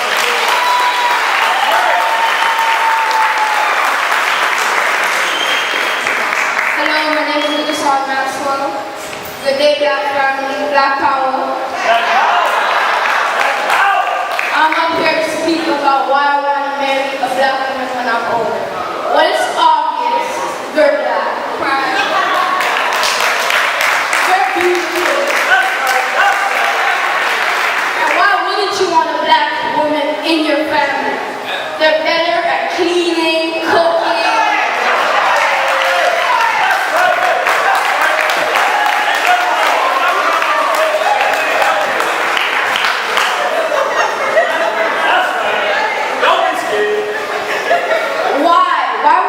Why would you want a white woman? Look at them. Look at them. Look at them. Acne. Look at them.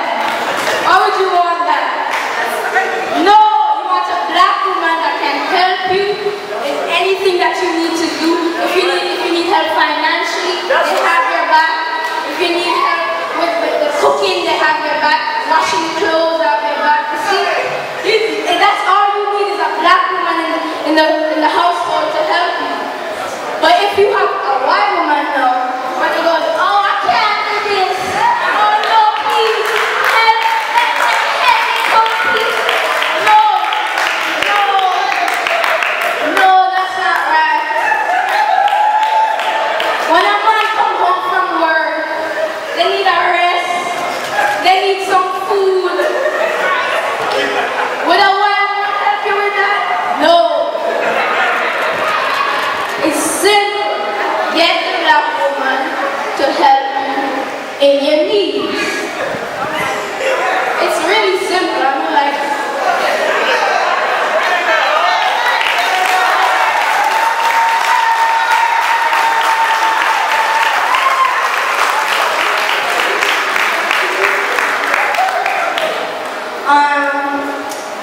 That's it. Thank you.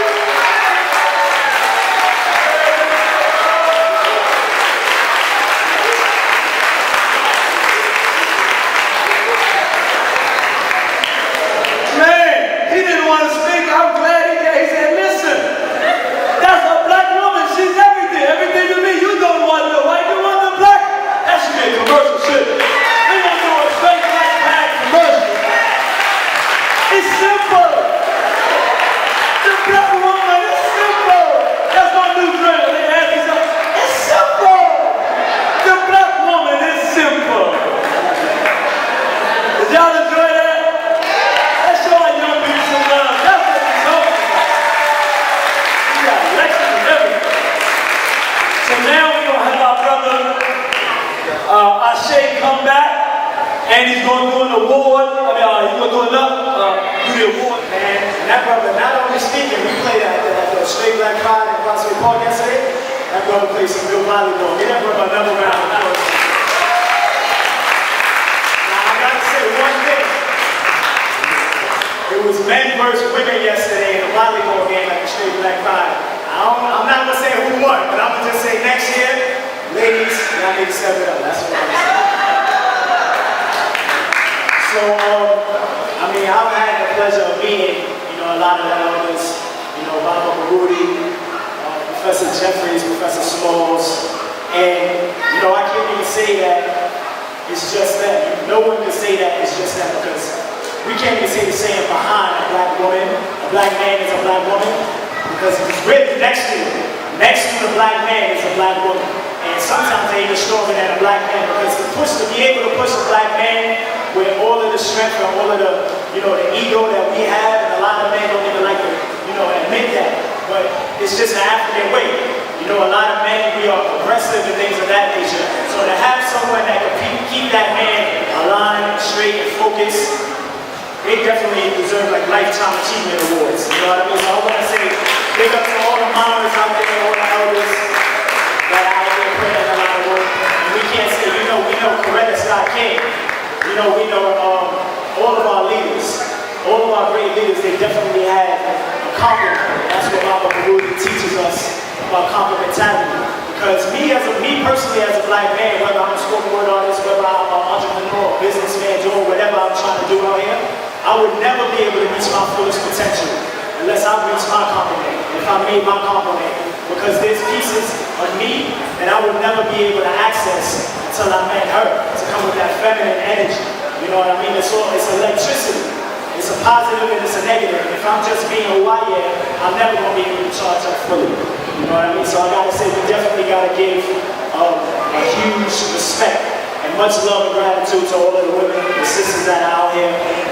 Especially the sisters that are in this room today, and every sister internationally that rep Straight Black Pride. Because it's so important for our sisters to really be seen. Because a lot of people, when you say Straight Black Pride, you talk about homosexuals, they talk about, they're just a homophobic. First of all, we're not afraid of gay people. That's what that means. Homophobia, is a fear. We're not afraid of gay people. It's just that we are trying to set our future up in the right way so our children can come around and feel safe. You know what I mean? So we can carry on the tradition of our ancestors. So, with that being said, I was saying that it's very important that our sisters are on the front line to be seen speaking because this is not a group where it's going to be a lot of the brothers, even though we are the brothers that's on the front line protecting the sisters, you know what I mean? The great minds come from the feminine aspect, and we need our sisters to be front line and checking these other sisters, because we know that, you know, if you look on the YouTube and you look on the Empire and television and everything like that, the majority of the time you're seeing a lot of sisters out there pushing this. A lot of sisters are out there and they, you know, not accepting it, but condoning it, letting things fly, letting things go, you know what I mean? And we gotta really come together and make sure that we are on the same page when it comes to the straight black pride movement. And have our sisters on the front line so we can check that. Same way the brothers gotta check other brothers. You know what I mean? Back in the days, you know, I'm 30 years old, but when I was younger, I had the experience of seeing my uncles and my older cousins and things of that nature that would stand up men. You did something around them and they didn't like that, you know it's going to be a problem. You couldn't even do nothing around them without being checked. You know what I mean? Nowadays, brothers is just condoning everything and letting everything fly, turning the other cheek. But turning the other cheek is what got us in this position that we are in now. Integrating is what got us in this position that we are in now. That's right. Allowing homosexual tendencies and things of that nature is what got us in this situation now. We are trying to turn that around. We are not trying. As Baba Rudy said, we got to stop using that word try. We have to do. We can't afford to waste any more time. We black people are poor. We simply can't afford that. And I'm not just talking about financially poor. I'm talking about spiritually poor. Because we've been spiritually raped for so long from so many other people. You know what I mean? So with that being said, I just want to say that it's very important for us to recognize, you know, our sisters that are out there. Me personally, I have a compliment. We've been going together strong. She's teaching me just as I'm teaching her, but that's what it's all about, growth. Not having an ego, taking your compliment with stride, and knowing that you both have goals and you're going on the same path. Once you got the same path in the same direction, you can't lose. And that's what it's really all about with the straight black pride movement, is making sure we got the same goals. You know what I mean? So I want to bring the brother Genie back up and, you know, give him a round of applause again. Let's show that brother some more love. I do not know, I don't even have an idea where I would be if I didn't have the support of my wife today. Not just the financial situation, not just the support. Everybody knows me would never believe that there's ever a half of a moment when I get discouraged, because I don't show it too much. But sometimes when you look at the Negro population of planet Earth, it can get a bit overwhelming. I mean, I'm okay with dealing with the white folks. We done had about a couple thousand years white now. Okay, we got to deal with it. But when your own folks just keep letting you down, they get way down with you. And brother, if you don't got a queen there, when you start to fall back, it's just like this, right there, pushing you back and driving you and pointing you to the next conquest that you got to do. Sometimes you can lose your way. So this part of our program is called Black Lives Matter. That's right! That's what I ever say that again. Can you hear that thing right there? I want to show you. I can tell you that, but I can show you better than I can tell you. I said, well, first of all, let me get my chant going. Straight black pride, straight black pride, straight black pride, straight black pride. All right. If you wasn't saying it, you might not be straight. I don't know. But this, see, we walking around now, we're not closet heterosexuals no more. We're not closet married men in the closet. Well, I actually like my wife. Yeah. Don't say that. I don't want to offend anybody, but I really love her. Now, we got sisters and brothers saying, even if you're not married, the black woman matters. And she don't matter as a play toy, she matters as a wife with a commitment to help us raise our children and be everything we can't be when we can't be it until we can get back to being everything. There's nothing we can do successfully as a race without our black women. So without any further ado, I'm going to bring on two sisters one at a time. If I brought them both up here together, it might be too much for you. I don't want nobody collapsing here. There are actually black women who love black men, who stand on the forefront. y'all had any idea how much grief I get at home from my wife wanting to be out here fighting for our people? Somebody gotta raise the babies. I mean, you want me to come and you go out there? She's like, yes, no, not gonna work that way.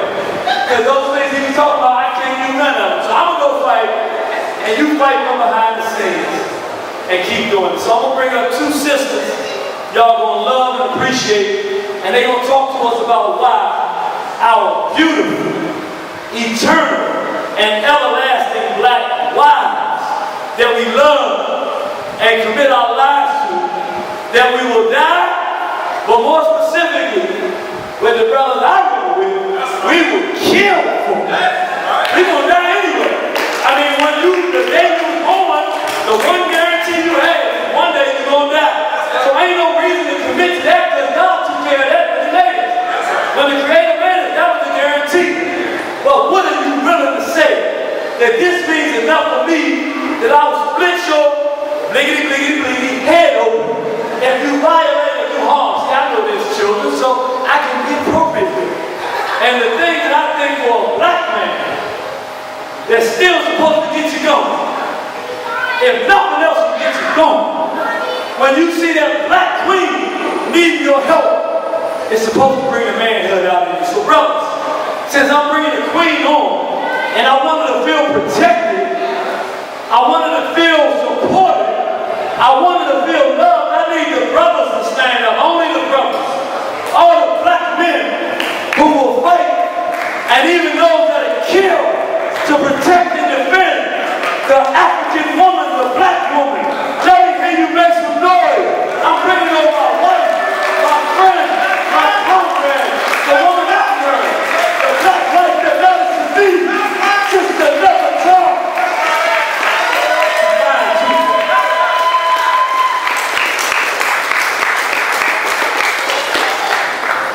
Straight Black Pride, man.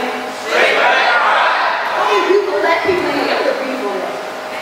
But first and foremost, I want to give honor and respect to my husband, known as Irritated Genie. Okay? Because without him, honestly, this idea would not even be here today. He had this idea of Straight Black Pride. And it started with that, an idea. And he came to me with it, we talked about it, we built each other about it and brainstormed. Then he went and talked to the brothers, King Simon, of the Tag, and other brothers and sisters around the country, Keisha, and started building and further on it, until it became what it is today. That was through the action part. Where our ancestors said, they say that everything that happens through thought and action. Right? That's the only way things come into fruition. And so that's why we're here today, through thought and through action. And that's why we're mobilizing internationally. Those of you who may have seen, we had videos playing of the family around the world, not around the country, around the world, who are like, I'm down with Straight Black Pride. They're supported from London, they're supported from the continent, they're sending videos, they want to set up chapters, they're ready to go. And so today, my husband asked me to talk about why Black Lives Matter. I think this is pretty easy one. I think you can be a little bit of softball. Like, that's kind of easy, but sort of like the young brother said. But I'm going to go into it because obviously it's not that simple. If it was, we wouldn't see the confusion that we see outside when we step outside of this door. And so it takes me back to, in 2007, I went on a trip with Baba and Mama Ashwa and Mary Rakwesi to Ethiopia.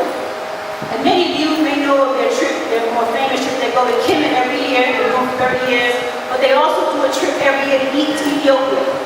And we were in Ethiopia in 2007, and I was blessed to see in the museum what was the replica of Degnish. For those of you who may not remember who Degnish was, or she is, the oldest living fossil they found on the planet. Millions and millions of years old, found in the highlands of Ethiopia. And I was humbled to sit and almost kneel because the replica has her showing that she's a very modest-sized African woman. And I was humbled because I'm looking back at myself, looking at myself.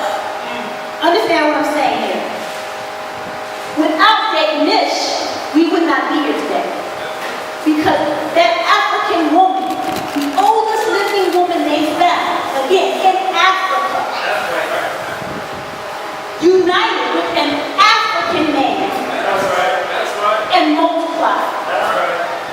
So theoretically, she was the first wife. I don't know about I'll leave that. She was the first wife. It was a mission, a black African woman and an African man. Bonding and creating children which further created us.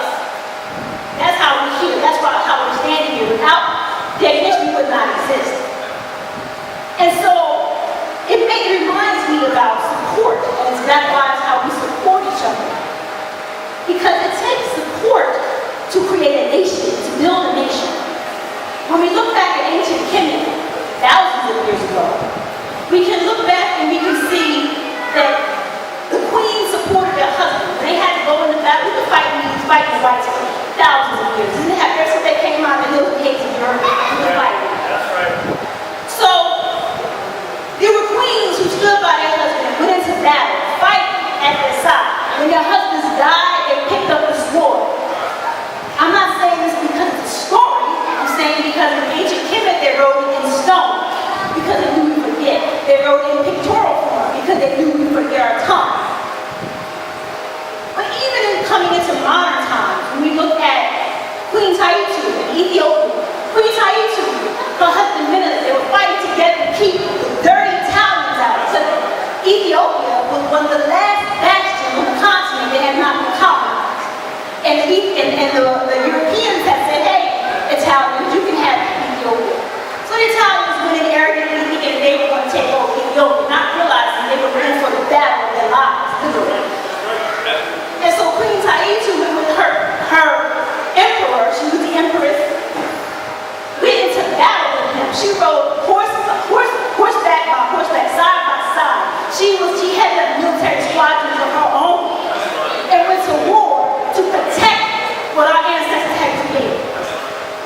So much so that Ethiopia can boastfully claim they are the only country, only piece of land in Africa that was not colonized to this day.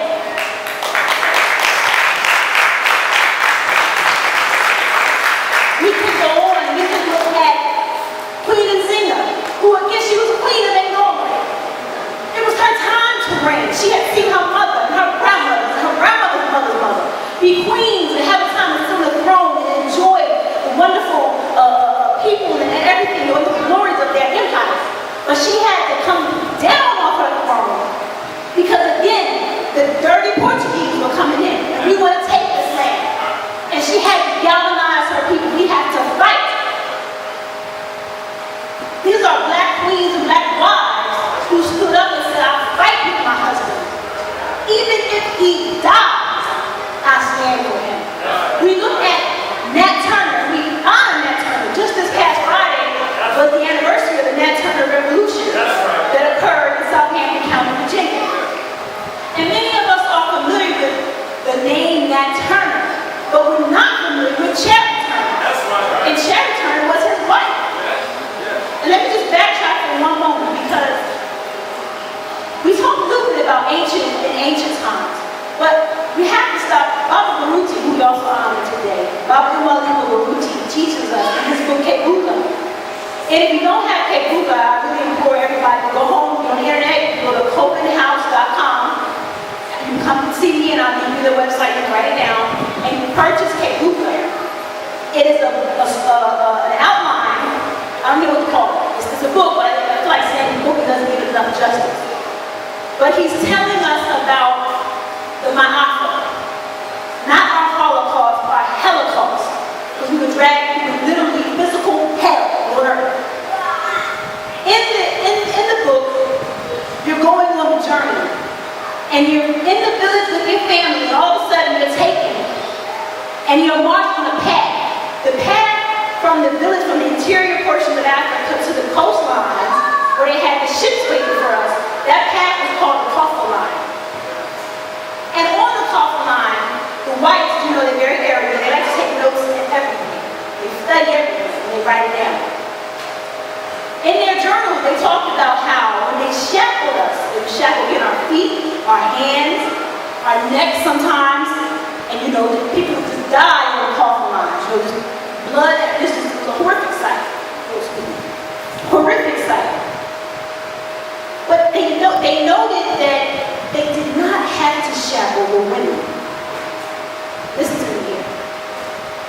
They did not have to shackle the women because the women would follow her man right by his side, no matter where he was going, because she knew he is my protector, he is my king, he is the only one who will save me. Wherever he goes, I go. We are packaged. And then they didn't have to shackle the babies because the babies went wherever my mother goes, I go. True story. My husband tell you, going out the other day out of our house, and I couldn't get in the car in the driveway. I said, pull out, let's get in the driveway, and I'm going to get it when you pull out the drive. So my husband was trying to pull out, and my son was like, stop the car! Stop the car! He's yelling at his father. He's like, what's wrong with you? You can't leave mama, you leave your mama. I mean, you're serious. You're serious. You need to stop the car. Let mom in. Because he's not going anywhere without me. We're family, we're packaged. And so this is why Black Lives Matter. We talk about Uncle Marcus Mosiah Garvey, and we know that Amy Jacks Garvey was there by his side. Even when the Negroes right here in New York City wrote letters to the whites and told the whites, get him out of here. And they deported him. She was still by his side. Even when he died, and in my estimation of a broken heart, she was by his side to carry his legacy so that we know his name today. We talk about the Honorable Malcolm X, who again founded this building, and Betty Shabazz, who was there by his side. She was in the Audubon, pregnant with their twins.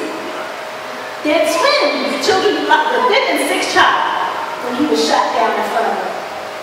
And she stood by his side the whole time, and she stood even after his death to make sure he understood who he was.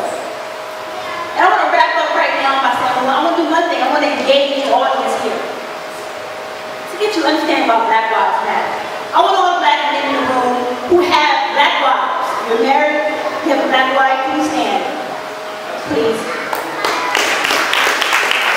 Brothers, please remain standing. If you are a black man in the room and you have a black daughter, I mean you had a union with a black woman, maybe she's not your wife, but you had a union with her and you produced a black daughter, please stand. Anybody that has a black daughter, please stand. Please remain standing. Everybody remain standing.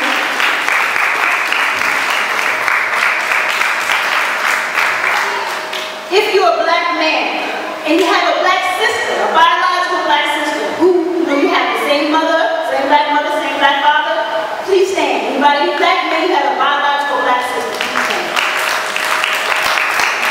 Please remain standing. Finally, any black men that have a black mother who came through a black womb, an African womb, please stand. Now we're going to do it for the people out there. If you're a sister in the room and you have a black husband, please stand. Come on, family, remain standing. If you're a black woman and you have a black son, you united with a black man and gave birth to a black son, please stand. If you're a black woman and you have a black father, please stand. You can't do the birth if you have a black father, please stand. Now look around you, black family. Everybody in the room should be standing. This is straight black pride. Right. With this combination, 1 + 1 = 2. That's it. They united with a black man to create a black child, which created us. We are standing here because of our ancestors. We have got to uphold straight black pride. Because if we don't, we are null and void. That's why Black Lives Matter. Straight black pride. Wasn't that something, brothers and sisters? Yeah, let's show that girl to the people. Come on, little baby. I'm going to be good. Say straight black pride.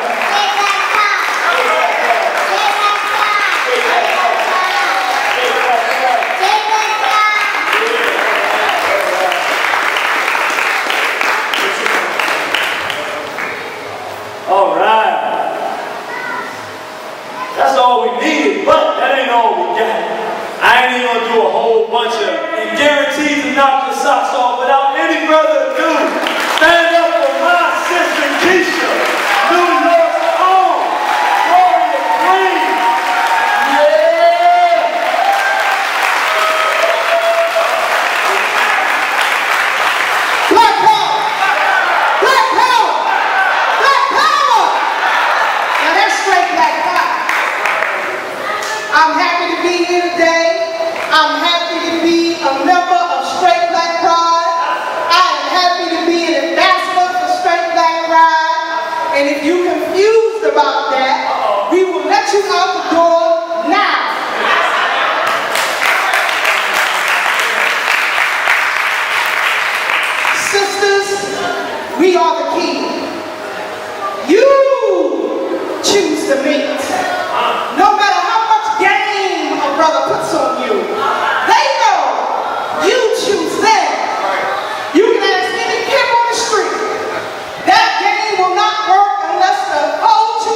get your minds right.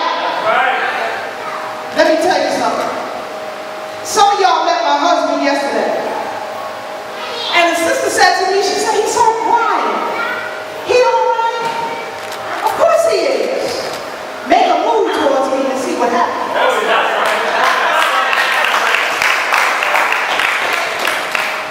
When we decided to purchase some property here in New York, and you know how bankers are.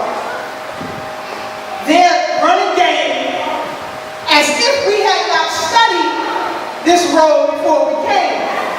And so the woman was speaking to my husband, and my husband was looking toward me.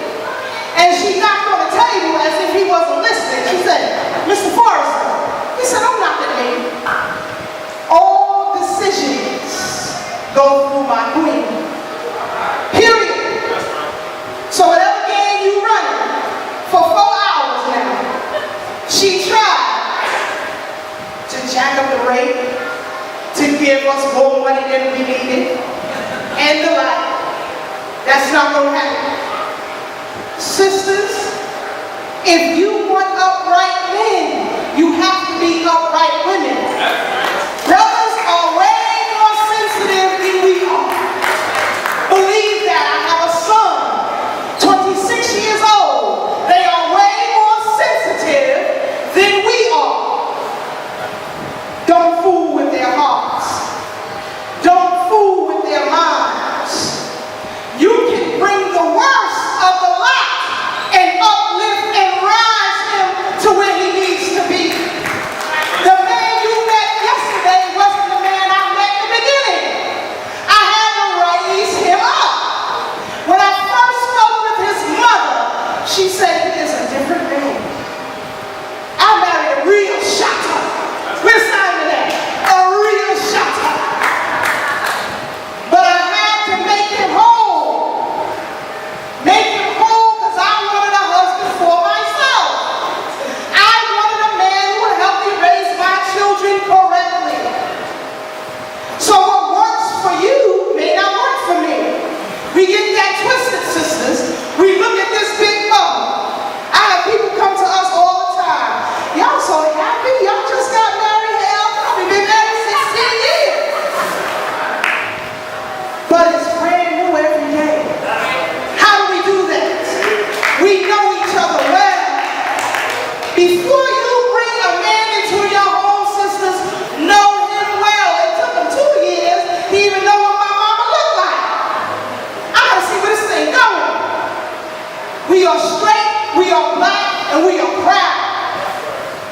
That is not communal, it is political. Sisters, a political game is being played on here. You see, if they destroy your man, if they destroy your sons, you are left in the open with nothing. That's why a lot of y'all ain't got a man now. You've been tricked. You've been tricked. Brothers, I have to get on you too. You have been tricked. You looking for things that are temporary. Everything in your immediate view is temporary. You can read a book once and then read it again. You say, oh, I missed that the first time. You can look at a lecture 5 times. I ain't seen that the first time. You are tricked, brothers. You're looking for a game that you can never win. Beyonce is a game you can never win. You should always look for a mother for your children the same way the woman who raised you is. It must be the same. We get tricked out. It is political. More and more of our brothers are incarcerated. And we've been talking about that for years. But the numbers are upping for the sisters. The numbers are raising. You get football numbers out here. Because you refuse to understand that this is a political game against you. If I eliminate you, there are no more children. If I get into your mind, you don't want a man. I can do it by myself. Heck no. There are plenty of things I can do on my own. I will patiently wait all day for my husband to get home. Look here. This needs fixing.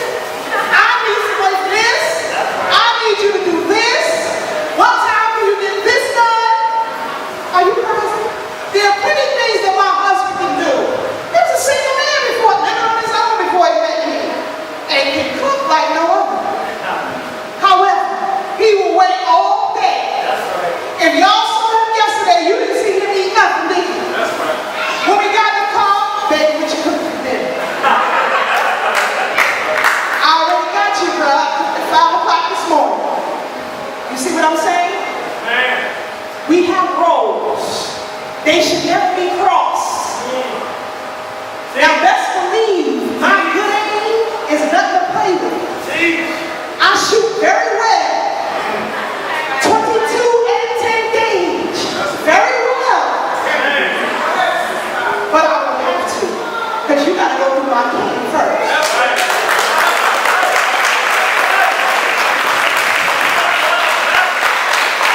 That is why yesterday he was just very low key, keeping the scene. You know y'all from the campaign. He whispered like everything all right, babe. That's it. We can communicate with each other without even saying a word. That's because I know my man. He knows his woman. We know our children. Right before they get ready to tell a lie. We can go, and we love each other. Here we go. Brothers, we need you. When my daughter began dating, and my daughter's 19, the first date, Mom said, come on inside. Have a seat. He put his 45 on the table. Now look here. She got curfew. If she missed 1 minute, I'm not coming to look for her. I'm coming to look for you. Prior to that, my husband played chess with this young man. Who your mama? Where you live? Who your daddy? What's your goals in life? And because the young man was nervous, he revealed all of these answers to my husband. My husband said, good. Because I'm letting you know that if any hands ever laid on my daughter, I'm going to look for your mama. I'm going to look for your daddy. You already told me where they work at. If my daughter get a black eye, your daddy is dead. Do you understand that? Sisters, you need that because my daughter must be secure in any relationship she has. She has to know that her father, her brothers, her uncles, and her cousins, and the men of straight black pride will always have her back.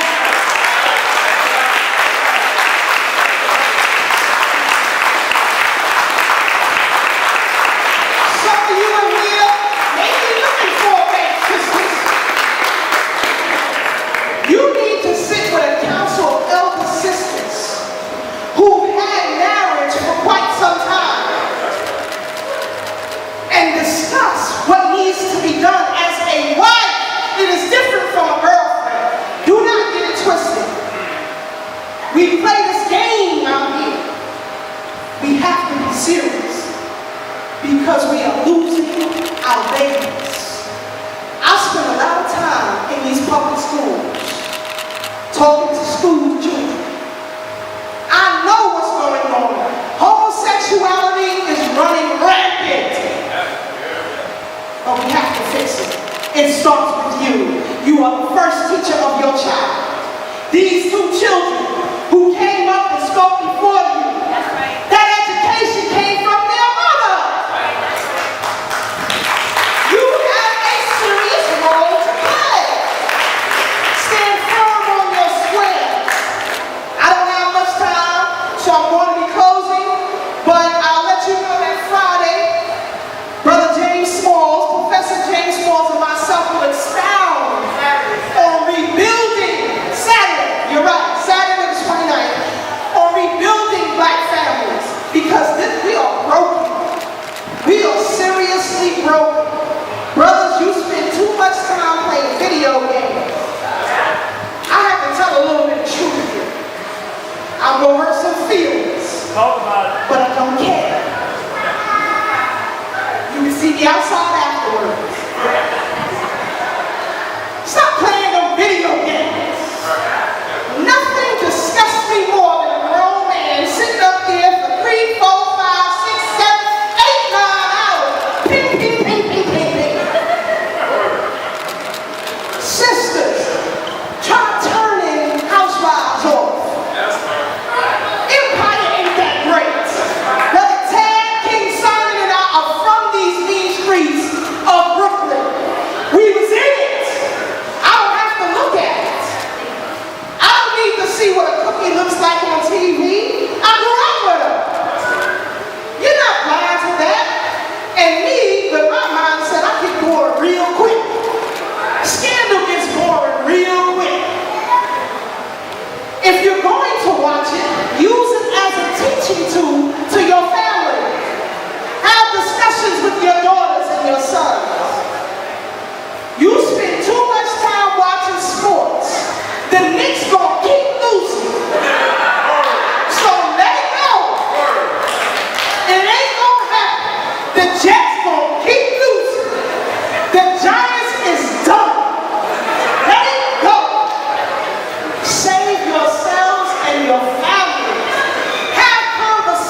Give Sister Keisha a round of applause.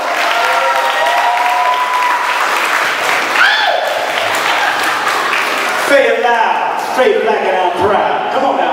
Say it loud, straight black and I'm proud. Yeah, right. So we'll get on my right foot now. My James Brown.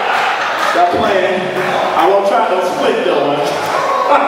My split days are over. Had a growing pull over there at the dojo. I ain't split no one. I try to keep my kicks low. I don't even try to pick it up no more. I just keep it low.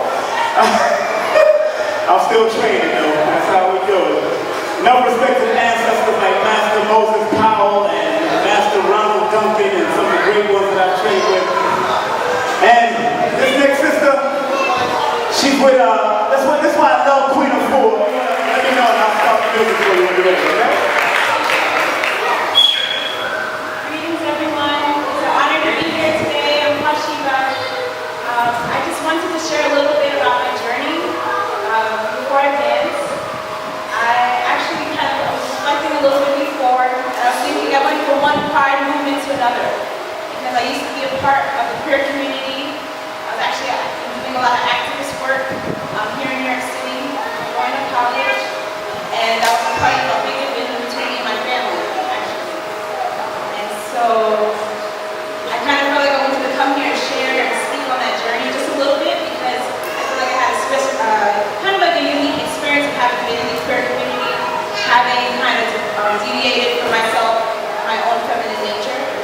And one thing I really liked about what I was seeing in the movement was that it's focused on family, it's focused on kind of turning the attention away from a lot of the negative things that are being put out in terms of the media, a lot of the socialization that's happening to the youth. A lot of what I studied was on feminism, on queer studies and things like that. So I started to see in that world a lot, and I always looked at it as the ancestors came and got me. When I was in the midst of a lot of confusion about myself and my journey. And so one thing I always say to especially a lot of queer people in that community is to continue to do a lot of self-reflection and to kind of find a sense of groundedness in themselves. I was really feeling this was saying before about knowing yourself, because when you can come from that place, a lot of things will unfold in terms of how the feminine, masculine energies are supposed to function in life.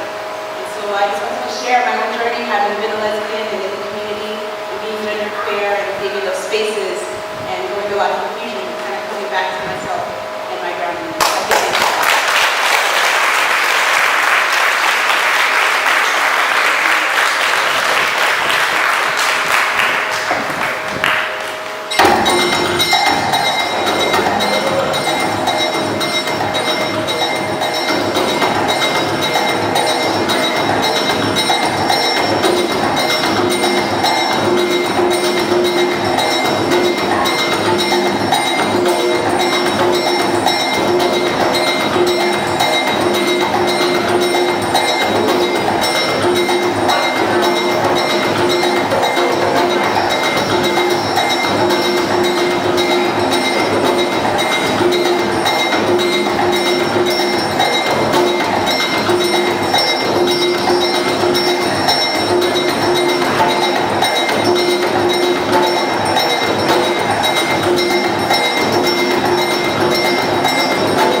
beautiful. I did not know what to expect. And want to let our sister know and all our brothers and sisters know, if you get your mind right, you always walk home.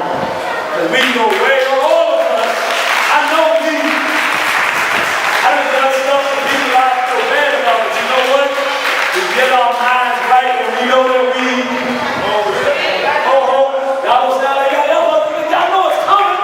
Every time I get up here, it's coming. You get yourself together and we know that we, I'm gonna do it one time, I didn't want it. We get ourselves together and we know that we know that we all come home. So, want to thank everybody. Let me tell you what we got. We got lots of vendors here. We want to thank the brothers and sisters that allowed us to use the facility. Can we stand up and clap for them? They didn't bow down when the homosexuals and the LGBT came out here and told them that we couldn't have black family. They didn't bow down. We thank you and love you, my brothers and sisters. That's right. The house is going out for good. Some of our people still stand up well. We're wrapping up, but we're going to close out right. We got cake on the house. So we got, we're going to eat some cake. We got vendors for food, lotions. We got our Warm Horizon. We got the Straight Black Pride shirts and the Black Lives Matter shirts up here for sale. You can sit down now, but we're going to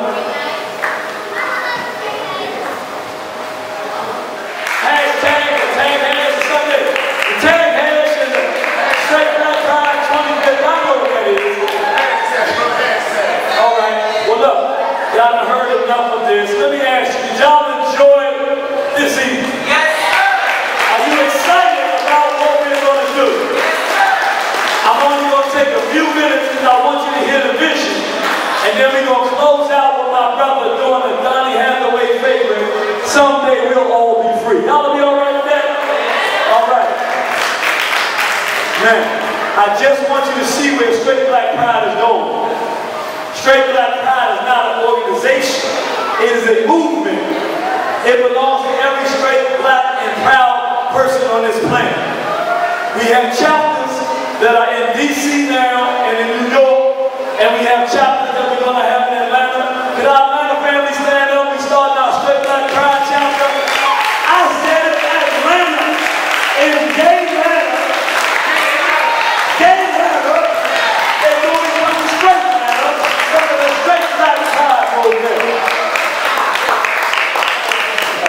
I know she's coming to make sure it's serious. So, we want people to know we have chapters in East Africa and we're going to have chapters around the world. And this is what's going to happen. We are going to find black people who make and are the best at what they do economically. If you make soaps, if you're a tailor, if you make toilet tissue, whatever you do, and if you believe in this platform, we're going to come to you and work it out in business relationships where you can wear the Straight Black Pride and become an official product. When we have our official products, every Straight Black Pride member around the world, we're going to ask our people support them. Because you know when a product says Straight Black Pride, that it was manufactured by black people and that you are helping to support independent black entrepreneurship around the world.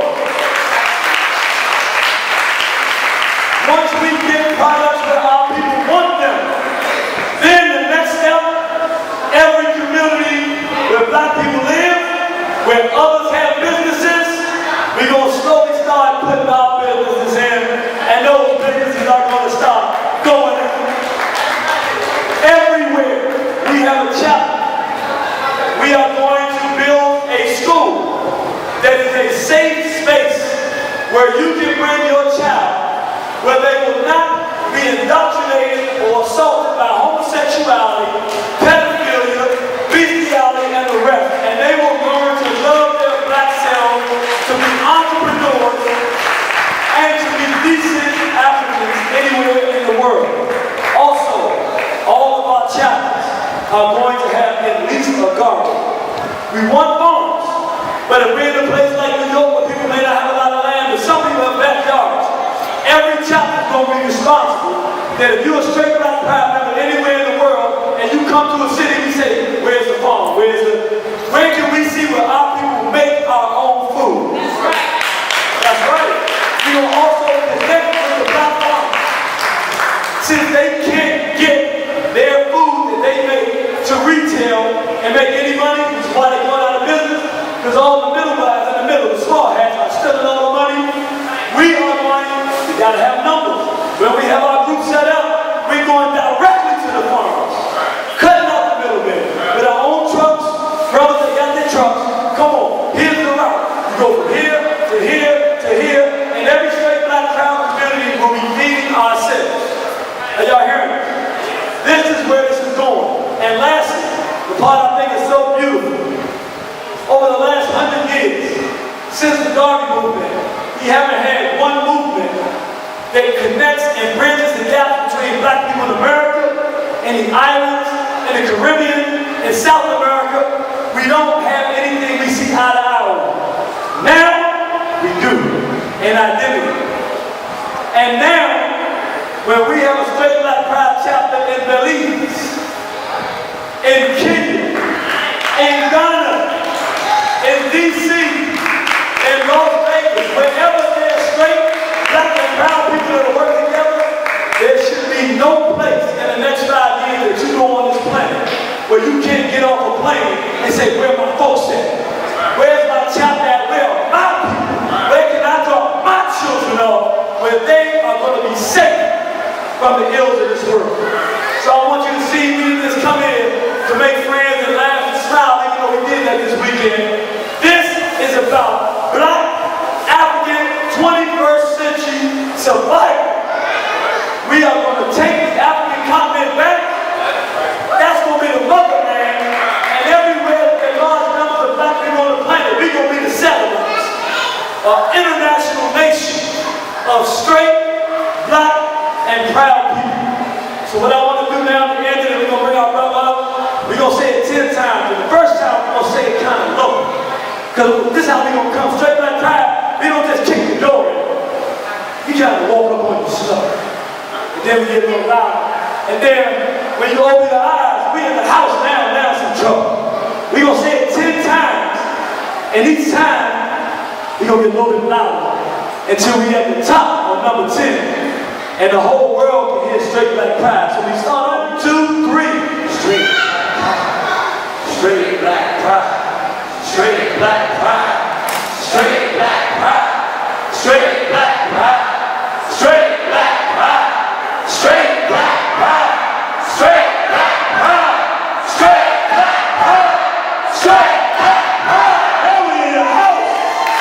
Come on up here, Brother Cowboy. Brother Cowboy is going to take us out. But someday we'll all be free by Donnie Hathaway. Give it up one more time for the real IG, not Instagram, but the irritated people. On to the world as it spins around. Just don't let the spin get you down.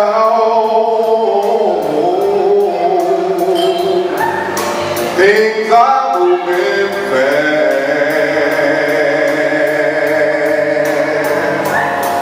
Hold on tight and you will keep your self-respect, your straight black pride. Get yourself in gear. Keep your stride.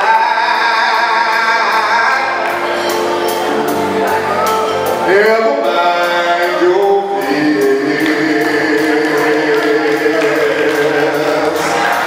Brighter days will soon be here. Take it from me someday. We'll all be free.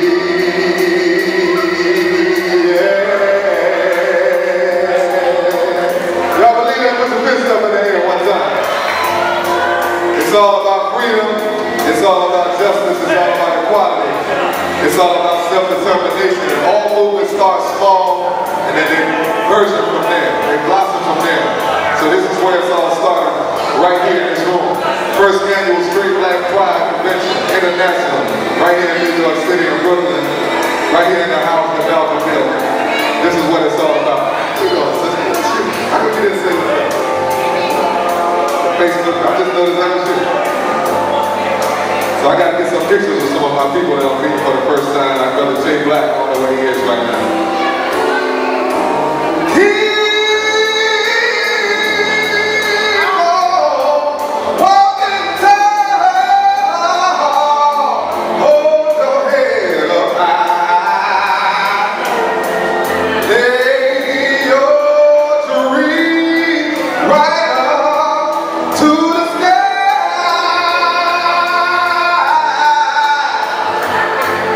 Sing your greatest song.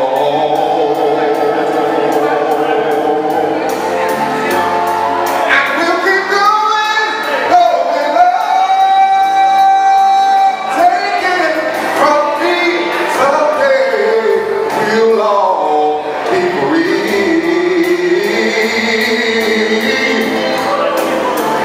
Hey, just wait and see someday. We'll all be free, yeah. Keep on walking tall, take it from me someday. We'll all be free, yeah. Yeah, just wait and see someday. We'll all be free.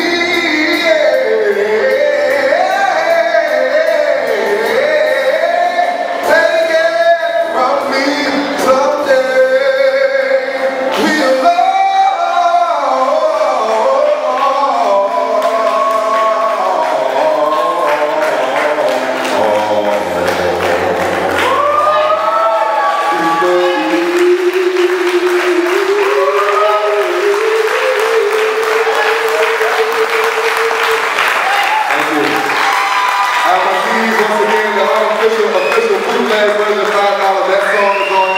All the songs heard today are on that. Make sure you check me out at Top Our Soul Singing on Facebook, Twitter, Instagram, etc. Thank you so much.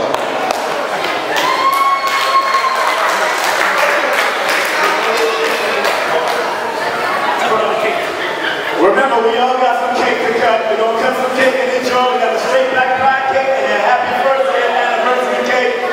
So who's going to handle the cutting of the cake? So y'all together now. This is your anniversary cake and the Straight Black Pride cake. So I want to thank Masjid Khalifa, the Enlightenment Center here, the building, like I said, founded by Malcolm X.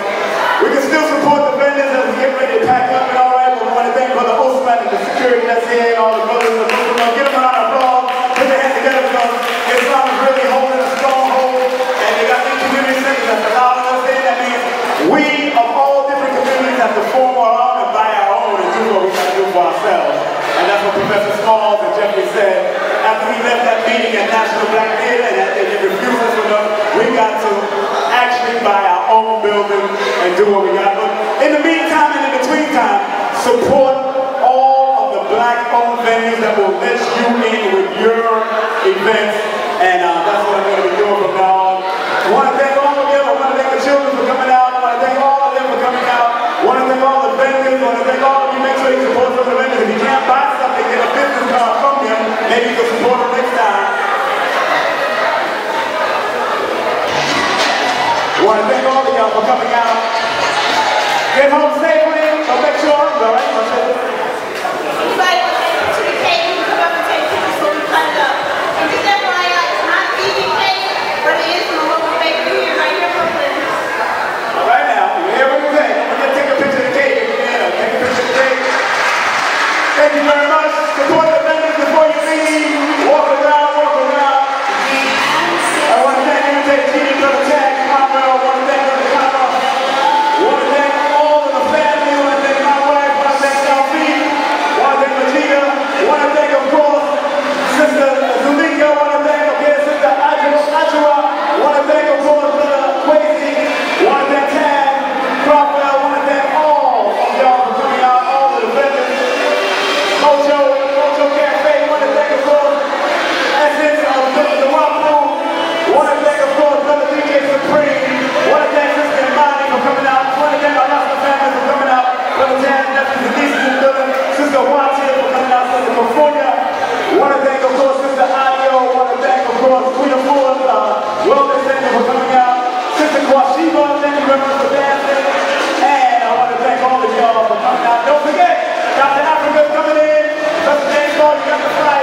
make sure you come out to the event.